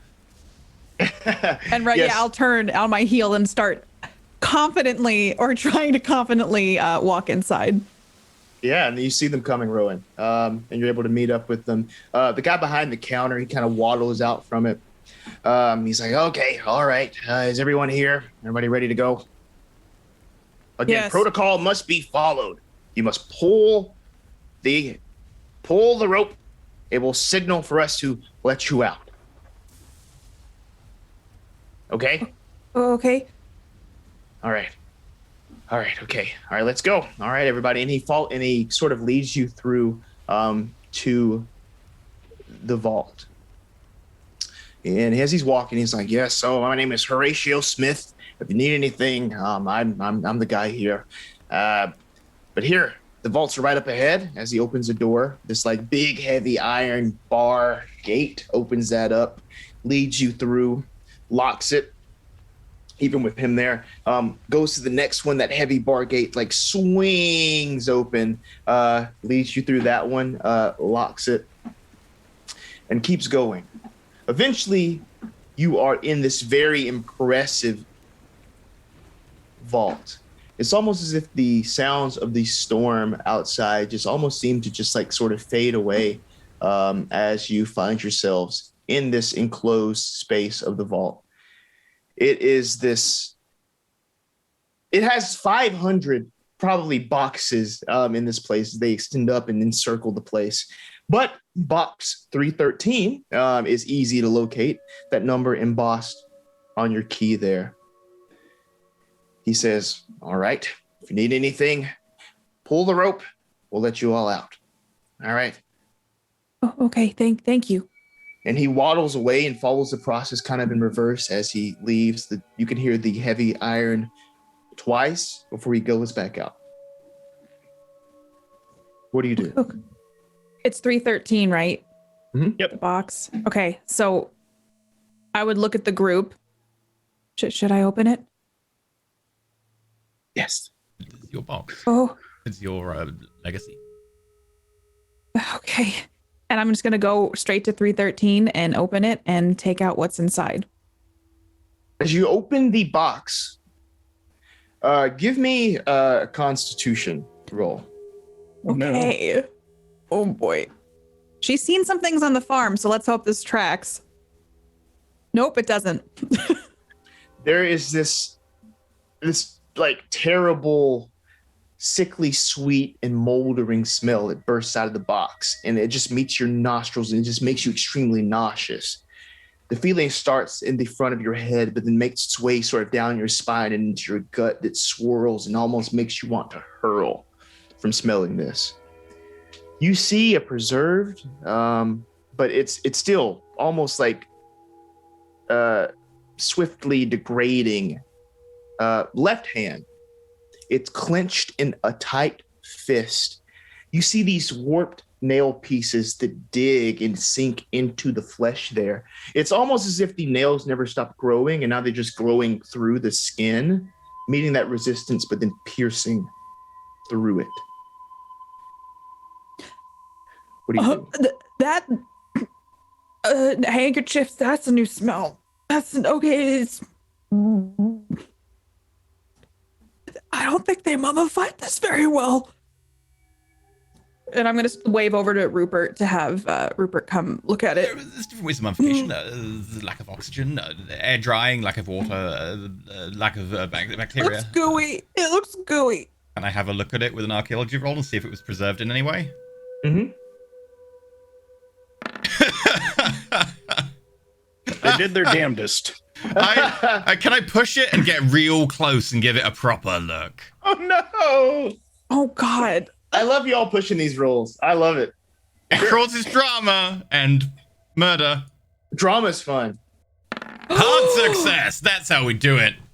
Go all in. Yeah, so as you're looking at this, it does seem to be to have been mummified. As well as an amateur person could have done. This wasn't mummified by any sort of academic or archaeologist, sort of like preserved in that way. It's somebody that tried to, it looks like really was just cut off, maybe stuck in some vinegar or something and like almost pickled. It's a chemical process. You normally get it in peat bogs and formaldehyde, but it looks like someone just tried to pickle their own hand. It's definitely vinegar. Okay, well, should we take it somewhere or should I try to open it now? I mean, which would you prefer? It's your choice. You'd like me to open it for you? I volunteer. As soon as Rowan says that, I just start nodding my head furiously, like, yes, please. And I take a step back. I'm getting into this hand and I'm going to find the remedy for Ruby. Cool. So the best way to do it is just kind of pry the fingers open. Is that what you do? Yeah, or as I mentioned in chat, I might just eat the hand. But I'm not going to eat the hand. It is pickled hand. That's what I'm thinking. Yeah, I'm gonna pry it open. And you hear like this little like snap, almost like a carrot snapping, as one of the fingers pops off, hits the ground and like rolls a little bit. But that's the only one that kind of breaks as you pry that hand open. What also drops out of the hand is this needle, this small, sort of thin spike of a needle that hits the ground. The palm of the hand is just marked with all of these symbols inside. And you see this. What do you do?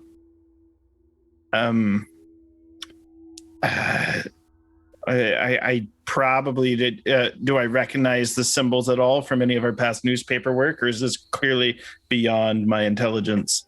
Anyone could try to identify these with an occult or a history. Ooh. I feel like I might know who would like to attempt this. I'm going to attempt a history myself, and if someone else wants to get on there. Oh, I did a history. I I did do as an well. occult instead. I'm going to try a cult. I'm going to give it a shot. Okay. Nope. Okay, yeah. So both the professor and Rowan took a look at this. And you kind of come to the same conclusion, like by recognizing this almost immediately. This is sort of Proto-Egyptian script that's there. You said you wanted to do an occult as well? Yeah, if that's okay. Yeah, of course. So you notice some Proto-Egyptian there. Success on that. Mixed in with this Proto-Egyptian seems to be some script dealing more with witchcraft. There's no rhyme or reason why these two things from different time periods are kind of interwoven together, but you recognize them each. There's some witchcraft elements in there. I'm not exactly sure what it does, but there seems to be some sort of invocation or some sort of effect related to witchcraft. It's melded in with the Egyptian rather beautifully, actually. These are two very disparate things. That's when Fold walks over and he's like, "Oh yeah, so I guess you've seen some of this before." Yes, very interesting that you know these things. Question: wasn't Folds dead? Sanity roll, everybody. I was gonna say, I was Oh my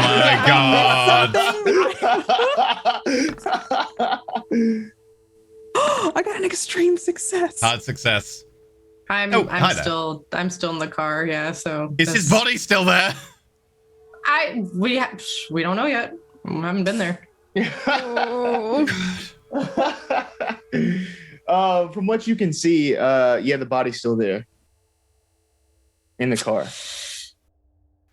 Yeah. So I suppose like while they were in there, because I don't know if I would have gone in, but I probably would have tried to like clean him up as best I could and sewn up the wounds so at least it was not bleeding anymore, even though he's dead. And then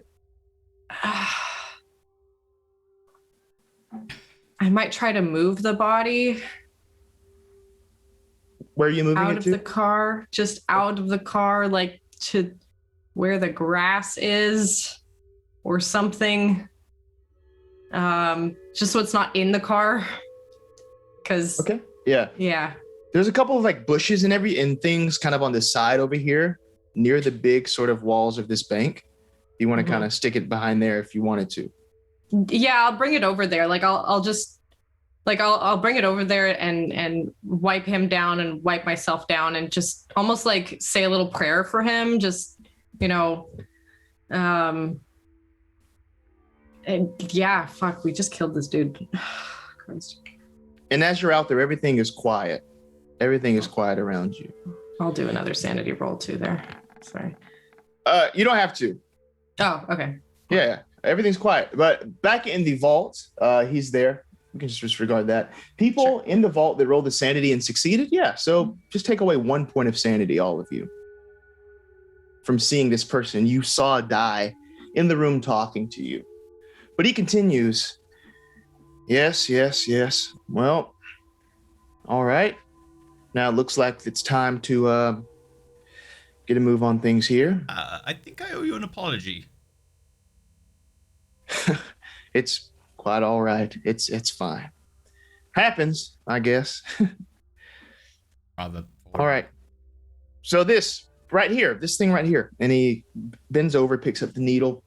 This is the key. This is the magical instrument that was the source of Emily's delayed aging and delayed inhumanity. Right here. Oh, are you dead? Well, I don't reveal my secrets and tricks to anyone, but I'm fine. But it appears that you won't be fine for much longer. So this right here, this thing will prevent you from, jumping into the sea and developing gills. I'll start to reach for it and grab the needle. What's the cost? You gotta tattoo it. Oh, well, that's that seems to be the method of this. As you can see on the hand, the script. Yeah. This will have to be tattooed onto your palm there. Oh, my father would not like if I came home with any sort of body modifications. What if Also, you sprouted gills? I guess that is also a body modification. I start feeling my neck. How do I know that this is going to happen? I feel fine. I feel normal. For the record, her husband approves. He says, I think you know that this is true. What happened with the wheel today, that sound you made, that ungodly sound, sounds just like those hybrids. I am familiar with the deep ones and with the hybrids of Innsmouth. That's why I, being an alchemist myself, was sought out by Emily. And with my magical abilities, I was able to help her maintain her humanity. Now I can help you. You asked about a cost. These symbols will protect you. The only thing that needs to fuel this is that you must kill a deep one or a hybrid every 63 days, or you will turn. Now, the best weapon against these sea creatures is one of their own. I'd have to kill my own in order to not turn into one of them? Yes. Now, these scripts require sacrifice. If you kill at least one of them every 63 days, you will continue to have your humanity. I don't know if you'd have much humanity after doing that. Well, what do you suggest with this needle? Of course, the family is going to be seeking this. If you don't take it, if I don't do these protective wards on you and this needle is contained with you, then perhaps these deep ones and the hybrids could perhaps take it and use it for their own gain. Maybe using it to, fueling it with the blood of humans or to achieve some immortal end. What happens if I don't take this tattoo? What will happen to me and how quickly? You'll become one of them. Now, the process it varies from person to person, but it's not a life you want to live. I know that you would rather have your humanity that you've been living with for all these years, and Emily was just the same. Your great-grandmother was the same. Now, if you would like to turn and become what you've seen here today, I mean, by all means, do it. I can take this myself and leave with it.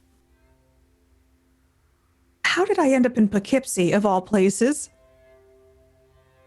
Where is that? It's a few hours outside of the city, up north. Never heard of it. But I guess that Emily did a lot of traveling in her days. Perhaps she started family elsewhere. Well, obviously so. Could I do a psychology roll on him to see if he's trying to help me or if he's got his own motives that he's trying to? Mm-hmm. Okay. A success. Okay. It appears that he's bluffing about something regarding the sacrifice. Okay. Everybody here can give me an intelligence roll. A. Success. Yo, everybody. Ooh, Rowan with the extreme. Everybody is like, yeah, this guy's lying about something. There's something he's bluffing about. Rowan knows because he caught the slip up. At first he said it takes a sacrifice of a deep one every 63 days. But then later he said the deep ones could take the needle and use human blood to fuel it. It appears that you can sacrifice anyone and still contain these powers of, human longevity. Would Rowan share that? What would we pick up on it too, or would Rowan be the one to have that Yeah, I'd drop insight? that knowledge. So And as you say shared that, open- he just kind of looks at you. Well, these creatures, without their humanity, perhaps they should be the ones that die. Especially tell since you- they'll be after you. She who bears the burden shall decide who dies. Now, do you want this or not? I can begin the process. Can I see his palm? Yeah. So as you're looking around there, I'm not even ask for a roll. His palms are clear. Okay. He's already I'm gonna- survived dying once today. He doesn't need a tattoo. yeah. No, he doesn't. He's got other magics. May I have a look at the needle? Yeah. Yeah. So as you're looking at it, it seems to be like copper color. It's very small, but there is this wet black substance sort of beading on the very top of it. And as you look at it, it never seems to dry out. It just stays wet right on the very top of that. Okay. But it does seem to be like this little thin piece of metal. It even has like maybe a little bend to it. Well, out of interest, what do you have to sacrifice? Could you sacrifice a lamb or a cow? Yes, you could. It just takes a soul. Quite honestly. What about a bug? Yes. What about a plant? Unfortunately, not a plant. Oh, okay. Blood, it needs. Can the tattoo be anywhere, or does it have to be on the palm? On the palm. Why on the palm? The left hand has a lot of connections with esoterica and magic. It's often the sinister part, the part that deals with deals and bargains and underhandedness. It's often an entry point into the soul for magics and other stuff, whereas the right is more of an expelling point. The I'm Dexter side, left-handed. if you will. Well. It appears that someone has done their studying. Misspent Wow. youth. Well, yes, that is absolutely correct. Could Rupert do it for me and not you? There are very particular, wards that I would need to do. Not even your friend has this knowledge that I possess. And seeing how he's rolled today, we might not want to risk it. I did some Sorry, excellent no. rolls earlier, just running people down with a sword. Do I have to make this decision right now? Yes. It won't I stand turn for and long. look at Rowan and Rupert. Your decision, but it doesn't have to be the blood of innocent people or even people who eat the beef on the farm from the cows. Oh, and I don't want to. Oh no! I guess I could go back upstate and I could just work on the farm and work in Uncle Tim's slaughterhouse. Well, there's rats and stuff that people can. Bugs. But that's. I Ruby? don't want to kill anything. You don't need to go anywhere. Once every 63 days, we will assist you.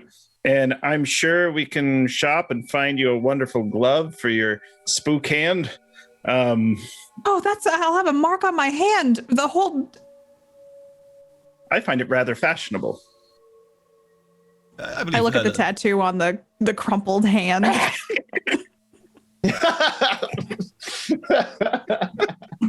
Missing a finger. You know what awaits. Do I do it, or do I risk becoming a deep one? Ruby, this is a choice that only you can make. But if you want to, we will support you in whichever way you choose.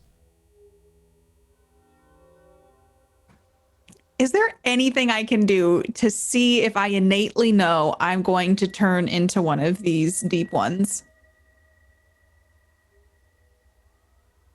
Power roll. Okay. See if you just feel it. All right.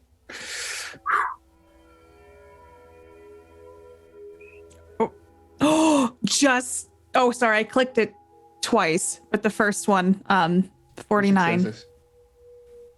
It seems that with these revelations you've had for the past few, days here, it's almost as if you can feel this.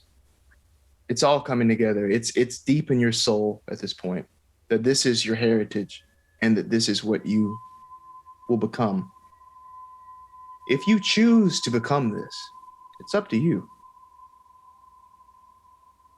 Everything I've seen about them, they seem very misunderstood, but also very angry. Which I don't want to become that. Do I know if they're like innately evil? That's not, you wouldn't know. Okay.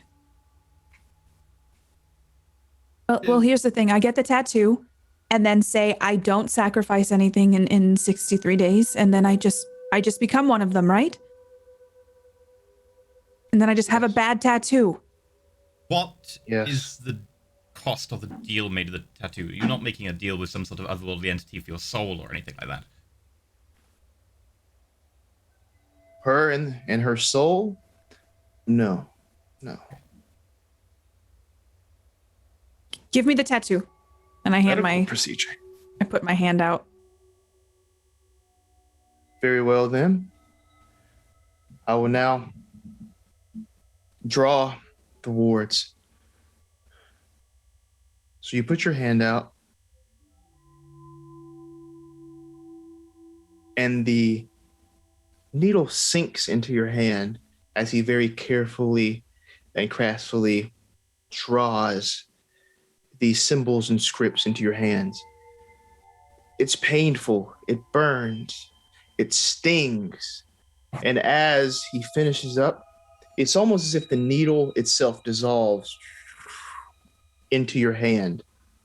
As that happens, you can see the hand almost darken and wither. My hand? Yes, your hand. It's a little stiffer and dried out. I pull out a pair numb. of leather gloves from my pocket and I'll hand them to Ruby. They'll be too big for her, but... Is there a way to undo this if I wanted to? Take off the hand. She chose to age and die by having her own hand cut off. She wanted to stop this curse in the next generation. She wanted to pass on a way to circumvent this blood of Dagon.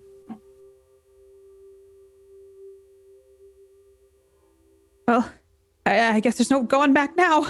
And I'm going to pull the gloves on that Rupert gave me. Just don't have to look at it, and then I can process this later.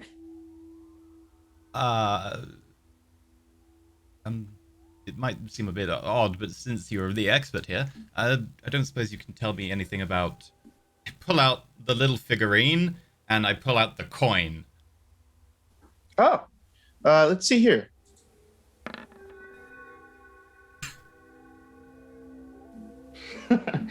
He looks at them and he immediately recognizes these are materials from the esoteric order of Dagon.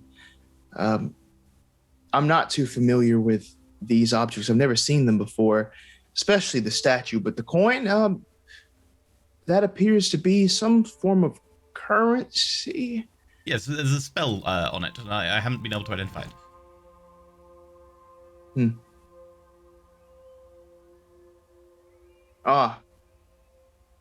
The spell appears, if my my powers don't deceive me, to speak out to deep ones and their offspring, sort of as an identifying piece.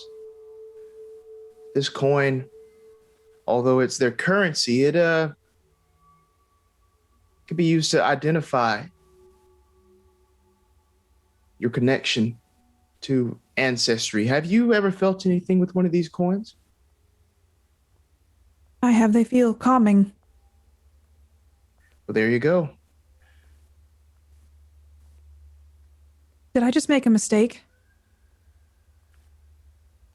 Well, let's see. Do you have the coin, right? Yeah, this coin right here. If it blocks the connection to the blood of Dagon and this speaks out to Dagon, I hold the coin up to Ruby.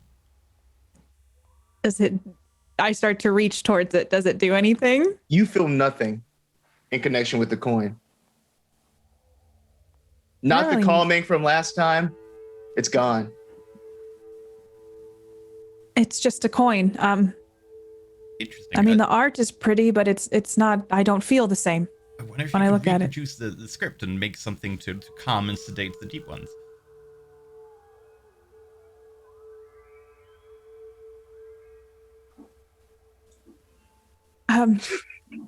Well, I have. I just look at I look at my glove covered hand and I just perhaps we can research it.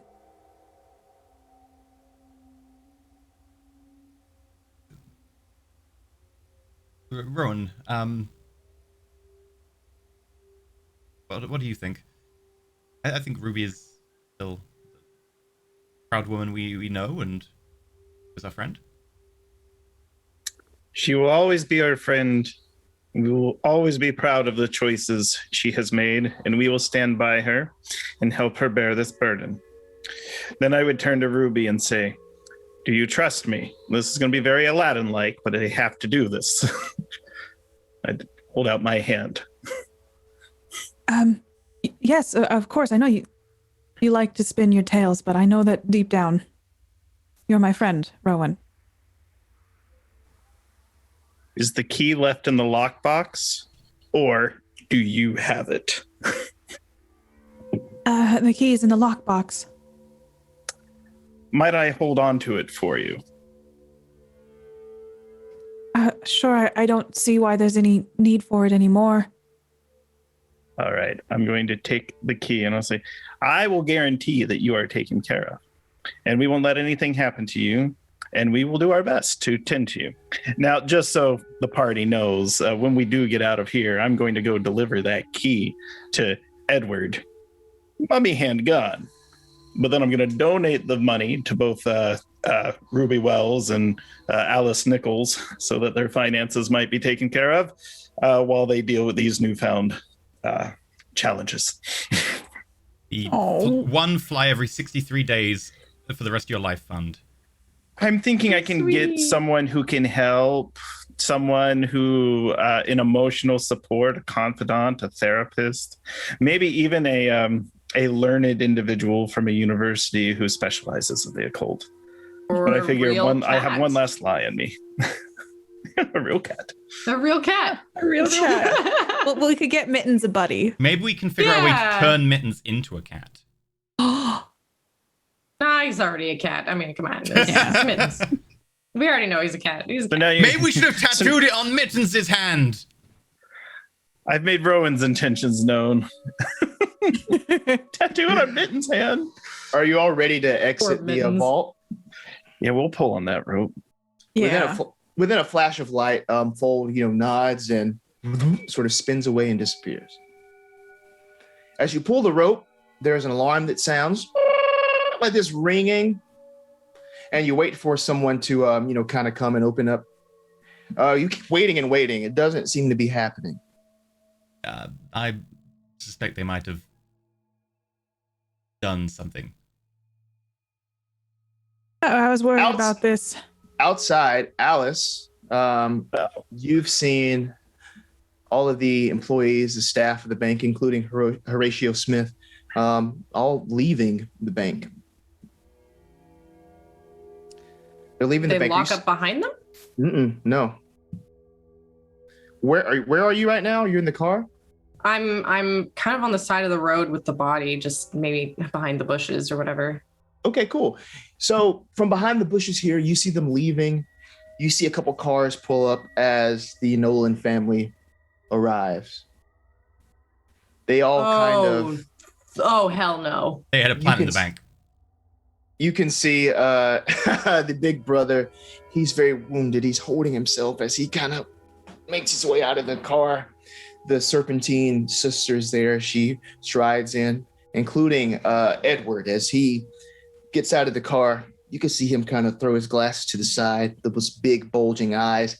You see him do this, takes out those dentures, throws those in the car, sharp teeth everywhere. How many of them are there? It's just the family, the immediate family, but this time they also have their sister, their eldest sister, with them. Now, their sister's not in a car that pulls up with them. Their sister kind of walks up. You see this hulking figure, huge. Imagine like the Abomination from like the Incredible Hulk. Like you just see gills and these like very small beady eyes and these large teeth. More sea creature than human, as this Hulk sort of like crawls in behind, following suit. No clothes or anything, as these small sort of like sores are all over the body, peeking up from beyond these scales. A sanity roll from seeing this beast. Oh, God. Hard success, thank God. Okay, cool. No sanity loss as they stride into the bank. Very soon, Edward comes, starts unlocking the gates. If we see that, through like the gates and see him like slowly unlocking them one by one. I'm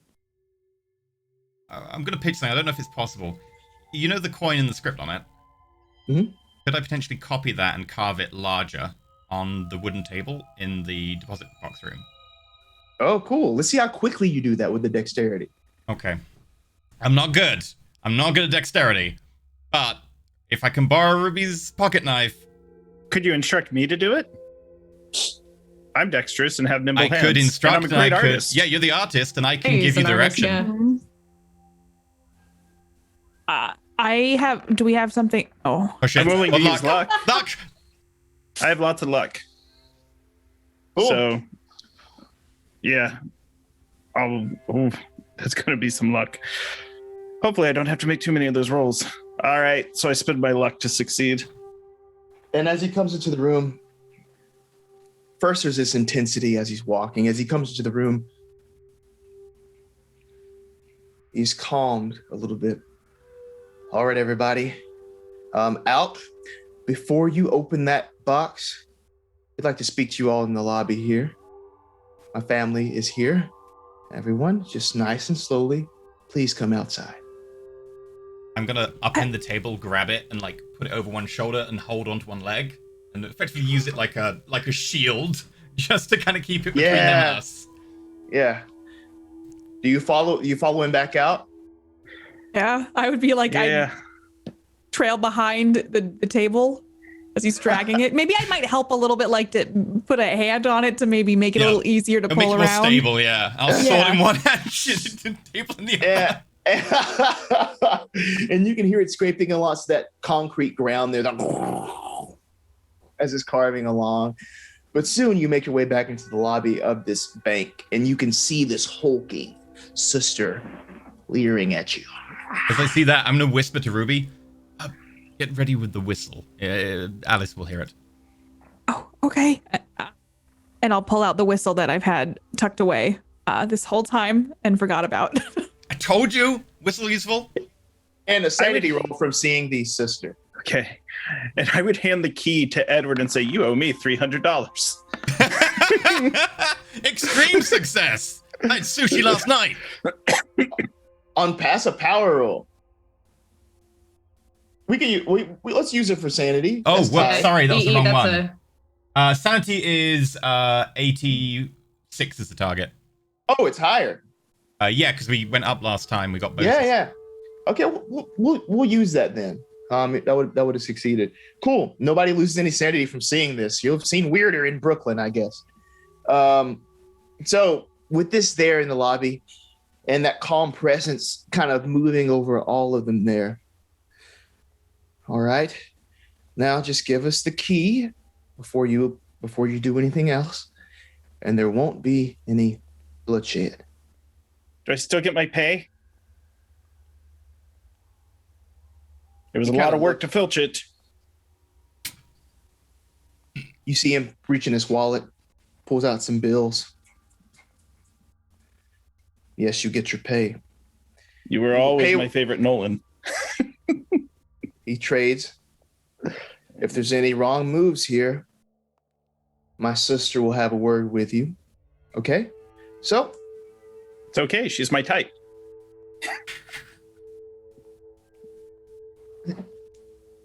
sorry. I'm sorry. That's good. All right. Now, Broad everybody. shoulders, strong arms. it appears we have a box to open. As they all walk past you, the big one that's hurt, he looks at Ruby and just says, "Outsider." Maybe we should just leave you all to this and we're just gonna go. Never come back.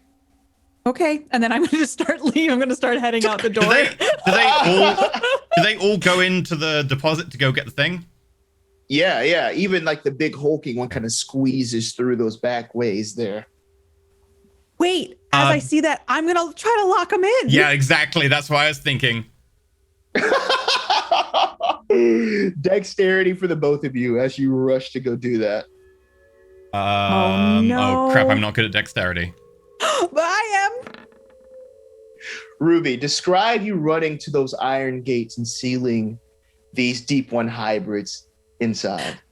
I say okay, and I just quickly turn to go to the door, and then I see each one of them pass me and start walking into this back room, and I was like, oh, we went through a lot of different heavy metal doors and barricades. We could get out of town safely if I just lock them in, and I know that the bank people will come back tomorrow and help them get out. So I'm going to turn around, I'm going to rush to this door and slam it shut, and if possible, make eye contact with the one who called me outsider. So his body like swings around as he hears that slam behind him. "Ah, what are you doing, outsider?" I think it'll be good for some family bonding time tonight. "Ah!" And he like screams as like even the big one, like this big roar as you see all these teeth. What do you do? Is there another door I can close? Or is this the only one? Just the door in the lobby that, as you're running out. Okay, I know that the call might bring others, so I'm just gonna turn to Rupert and Rowan. We should go. I think we should just go. I think we should just get out of town. I'm gonna dump the table facing the door to try and it might slow them down a bit, or it might calm them a bit or something. I assume that the rope pull in there comes into the employee bit, out front. I'm just gonna swing with the sword, cut the rope off the bell. Yeah, it works. Yeah, you find that. You can see that coming from in the back and then wrapping its way around into behind the desk there. Sink! Running time. Alice, you see your friends bolting out of the bank. They're running out of there. Yep. Time to go. And I will kind of do one last little prayer, I guess, for the dead man in the bushes. Oh, he's not dead. And He's not dead. He's still alive. No, but I don't know that. I tell you as soon as I see you doing that. But you don't know where he is. So I'm gonna get into the car. I'm gonna wipe down the seat or whatever. I'm just be like, we're going. Yeah, we're good. We locked him inside a little bit. I have a new tattoo, and we should just get out of town. What? Just drive. I think we also did magic. We should drive. I'm okay. And once everyone's in the car, I'm gonna skirt around and get the heck out of there. Oh my goodness. Yeah, so you hop into his car It's a 1921 Ferris. You hop in it and you zoom away back down to Ipswich to board the train. We pick up our friend from the hotel. We gotta pick up the friend. Yeah. So as you go to Ipswich and you go to that hotel, what you find, He did. he never showed up. You ask about him. You ask about Charlie. He never arrived. He did. The person there has never seen them, and you never hear from this person again. Yeah, we get the hell out of there. And as we're on the train, we bring Alice up to speed on everything. Yeah, and I would have said, well, yeah, no, I brought him to the bushes, and I thought maybe somebody would discover him, and gave him his last little rites, whatever I could figure out. I'm sorry, do you have a tattoo? Would you like? Yeah. Also, the needle dissolved into my palm, so that's something that's. Can we look into that? Yeah, we're definitely gonna have to look into that. Oh, that does not look healthy. Yeah. I took off the glove and I show it. It looks a little necrotic. I didn't expect that. You can't pet Mittens with that hand. He'll eat it. Oh, I've got to wear gloves. I have to wear gloves all the time now. Just one. Oh, no one's going to think that's weird. Oh, here comes the lady with the one glove. I just don't understand. How am I supposed to be okay with this? I have this premonition that it's going to be really popular in the future with, you know, the music scene, you know? Yeah. Something bedazzled, maybe. I could knit some gloves and make different colors to go with different outfits. I suppose it could become a fashion statement. I guess that you won't have a roommate who turns into a fish person with sharp teeth and gills, so I think everything... Necrotic hand or fish person, so it's... Yeah, I'll take the necrotic hand. Yeah. I have to kill flies every 63 days, though. Oh, that's easy. Mittens kills small animals every so often. I usually clear them up before you get home. What? Nothing. No. Yeah. Mittens would never... Mittens is... No, you're right. Mittens is an angel. Yep. Never... Anyway, we should probably write something about this and maybe tie it into our previous writings, but we'll leave your name out of it. Oh, yes. Can we weave something in about how hands with gloves are popular now? And like that it was a fashion trend that we saw in Innsmouth and think it's going to take New York City by storm? Sure, but I don't know if Cleaver's going to want to go for a fashion publication. Maybe you pitch or that as like twist. a second piece or something, like a puff piece on the side. Oh yeah, I mean, we could do that article and then right next to it, one gloved hands are the newest thing in all of Manhattan. Yeah, yes. I love it. I'll even start wearing the opposite glove. Oh, well, that would help. Yeah, you know, better to have two people start a trend, I suppose. It's less lonely. Maybe we can find a spell to make my hand normal again. I'll keep the tattoo, but I don't really like the lack of functionality. Costs associated and might interfere with the spell on your hand. I would be hesitant to. I'm willing to do research. Yeah, we still know nothing about this. Very little, at least. And at least I'm glad that we could stave off the somewhat impending amphibiarization. Agreed. Right. I still can't understand. How did you see that man? We killed him. He was just there. He said it happens quite a lot. That he dies. He was a bit evasive with his answers. He clearly has it out for these fish people, right? He's also a little dodgy with some of his answers as well, so I think he has motives of his own. We'll have to look more into it, I guess. I don't know anything about this cult of Dagon or Hydra Mother or fish people. And did you see the big sister? Oh, disgusting. You don't know. Maybe that could be me if I don't kill a fly, so. We'll get you plenty of flies. Okay. Just don't eat them. And if What? you do feel compelled to eat them, just tell me beforehand, because then we'll have to touch up those tattoos or whatnot, you know? Why would she be eating flies? She's meant to be turning into a fish, not an arachnid. Well, frogs eat flies, and they're kind of frog-like. Amphibious. If a fly dies on the top of a water, I wouldn't put it past a fish to just take a free meal. Exactly. Bit like Mittens. What? Mittens never passes up a free meal. Oh. Mittens doesn't ever pass up a meal. No, Mittens is getting a little fat. We should Do I put need him to on a diet. Yeah. Yeah. We'll be sitting there just talking about Mittens' diet, I guess. I would like to proffer that, like, when we go into the office the next day, Rupert would have spoken to Rowan and suggested that we both wear gloves on our left hand in solidarity. Oh. Yeah. Make Ruby feel less, like, standout-ish. And I'm prepping my envelope to leave at the gal pal's roommate's residence, where it says on the envelope, "To my wives, Marilyn Nolan," and it has the $300 slipped in, which would have the buying power of $4,500 today. Dang.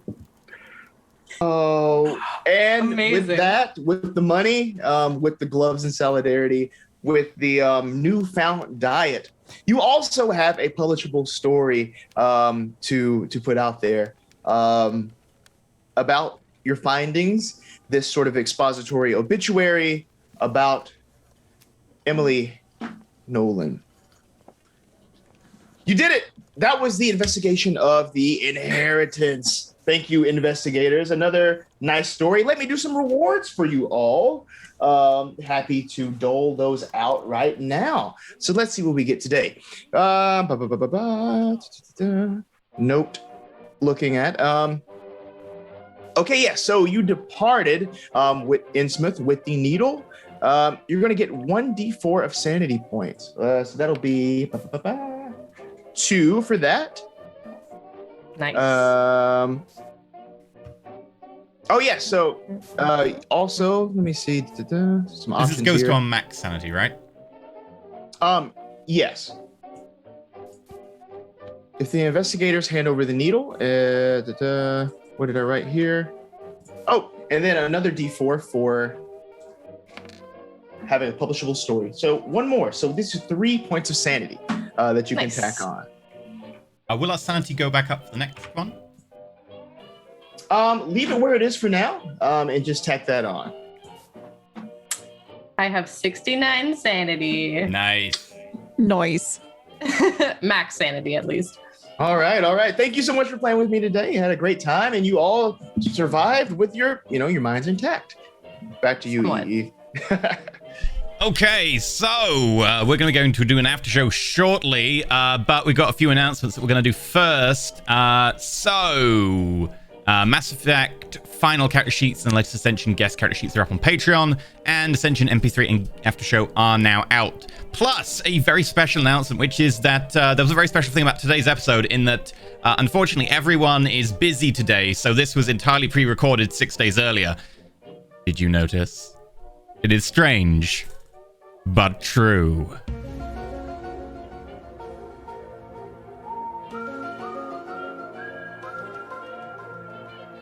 Anyway, on that note, let's go through everyone. Let's start off, of course, with London, our keeper of law, Cthulhu Meister himself. What do you do, and where can we find you until next week? What's up? I am London Carlisle. Find me on Twitter at London Carlisle. That's my name. Find me at the Spot Hidden Show on Twitter, where we play Call of Cthulhu every Tuesday, 8 p.m. Eastern Time. If you like this, if you like this, tune in for the next episode as I'm back with these dashing investigators for another fishy adventure. Okay, to the not-so-fish girl, mummy hand magic girl herself, Katie Peters Plays. Who are you? What are you doing when we find you? Hi, I'm Katie Peters Plays, and I'm part mummy, part fish person now, and I played Ruby Wells for you today. There's so many plot twists. My brain is just like, give me more, but also like, I'm kind of curious if I became a fish person. Like, I'm tempted by it. But yeah, I had a lot of fun today. It's always a good time diving into some dark worlds with some folks. So thank you all for RPing with me. And also, you can catch me on Twitch, Katie Peters Plays. I'm raising money for St. Jude right now if you want to come hang out and raise money for a good cause. And you can find me on Twitter, Play Katie Play, where I just tweet things. And that's me. Okay. Nailed it. Grant, where are you when you're not easily making a quick $300,000/$45,000 on the side? Well, you can find an old chunk of coal like me on Twitter at Wise Papa Grant. I have a new initiative I'm launching called The Wonderful World of RPGs, which is all about highlighting and getting phenomenal role players, such as those that you see on these shows today, paid through a variety of games. And that's completely financed through all the money that I make from selling books. So if you follow me on Twitter, you can see some of the books that I'm selling that I wrote and published through various means. Likewise, if you're a fan of science fiction shows, I don't even have a channel yet, but while we were on stream today, a publisher contacted me about producing another show, so maybe we recruit some of these fine folks playing that one, and maybe, just maybe, I recruit you, those of you watching online. But yeah, you can find me on Twitter at Wise Papa Grant, and that's all for me. Okay, and the one we can actually rely on with the weapons here, Vandy, who are you? Oh man, who am I? Gosh, just a woman with a shotgun. But hi everyone, I'm Vandy. I played Alice for you today and last week, and you can find me everywhere at OMG Vandy. I am on roll for it as well on another show called The Last Ditch, which is on Sundays. I'm one of the commanders of the 12th, which is a wonderful little regiment of mine. You can also find me on The Wandering Inn, playing some Vampire the Masquerade on Mondays. And of course, you can catch me on my channel at OMG Bandy Wednesdays and Fridays. So playing Among Us with friends. And if ever you're interested in actual physical dice, I am making some. I'm currently making the masters. I have everything that's come in, and I will be giving everybody the rundown and all the process on Twitter. So I hope to see you there. And yeah, let me know what your favorite color of dice is, because maybe I might just make it.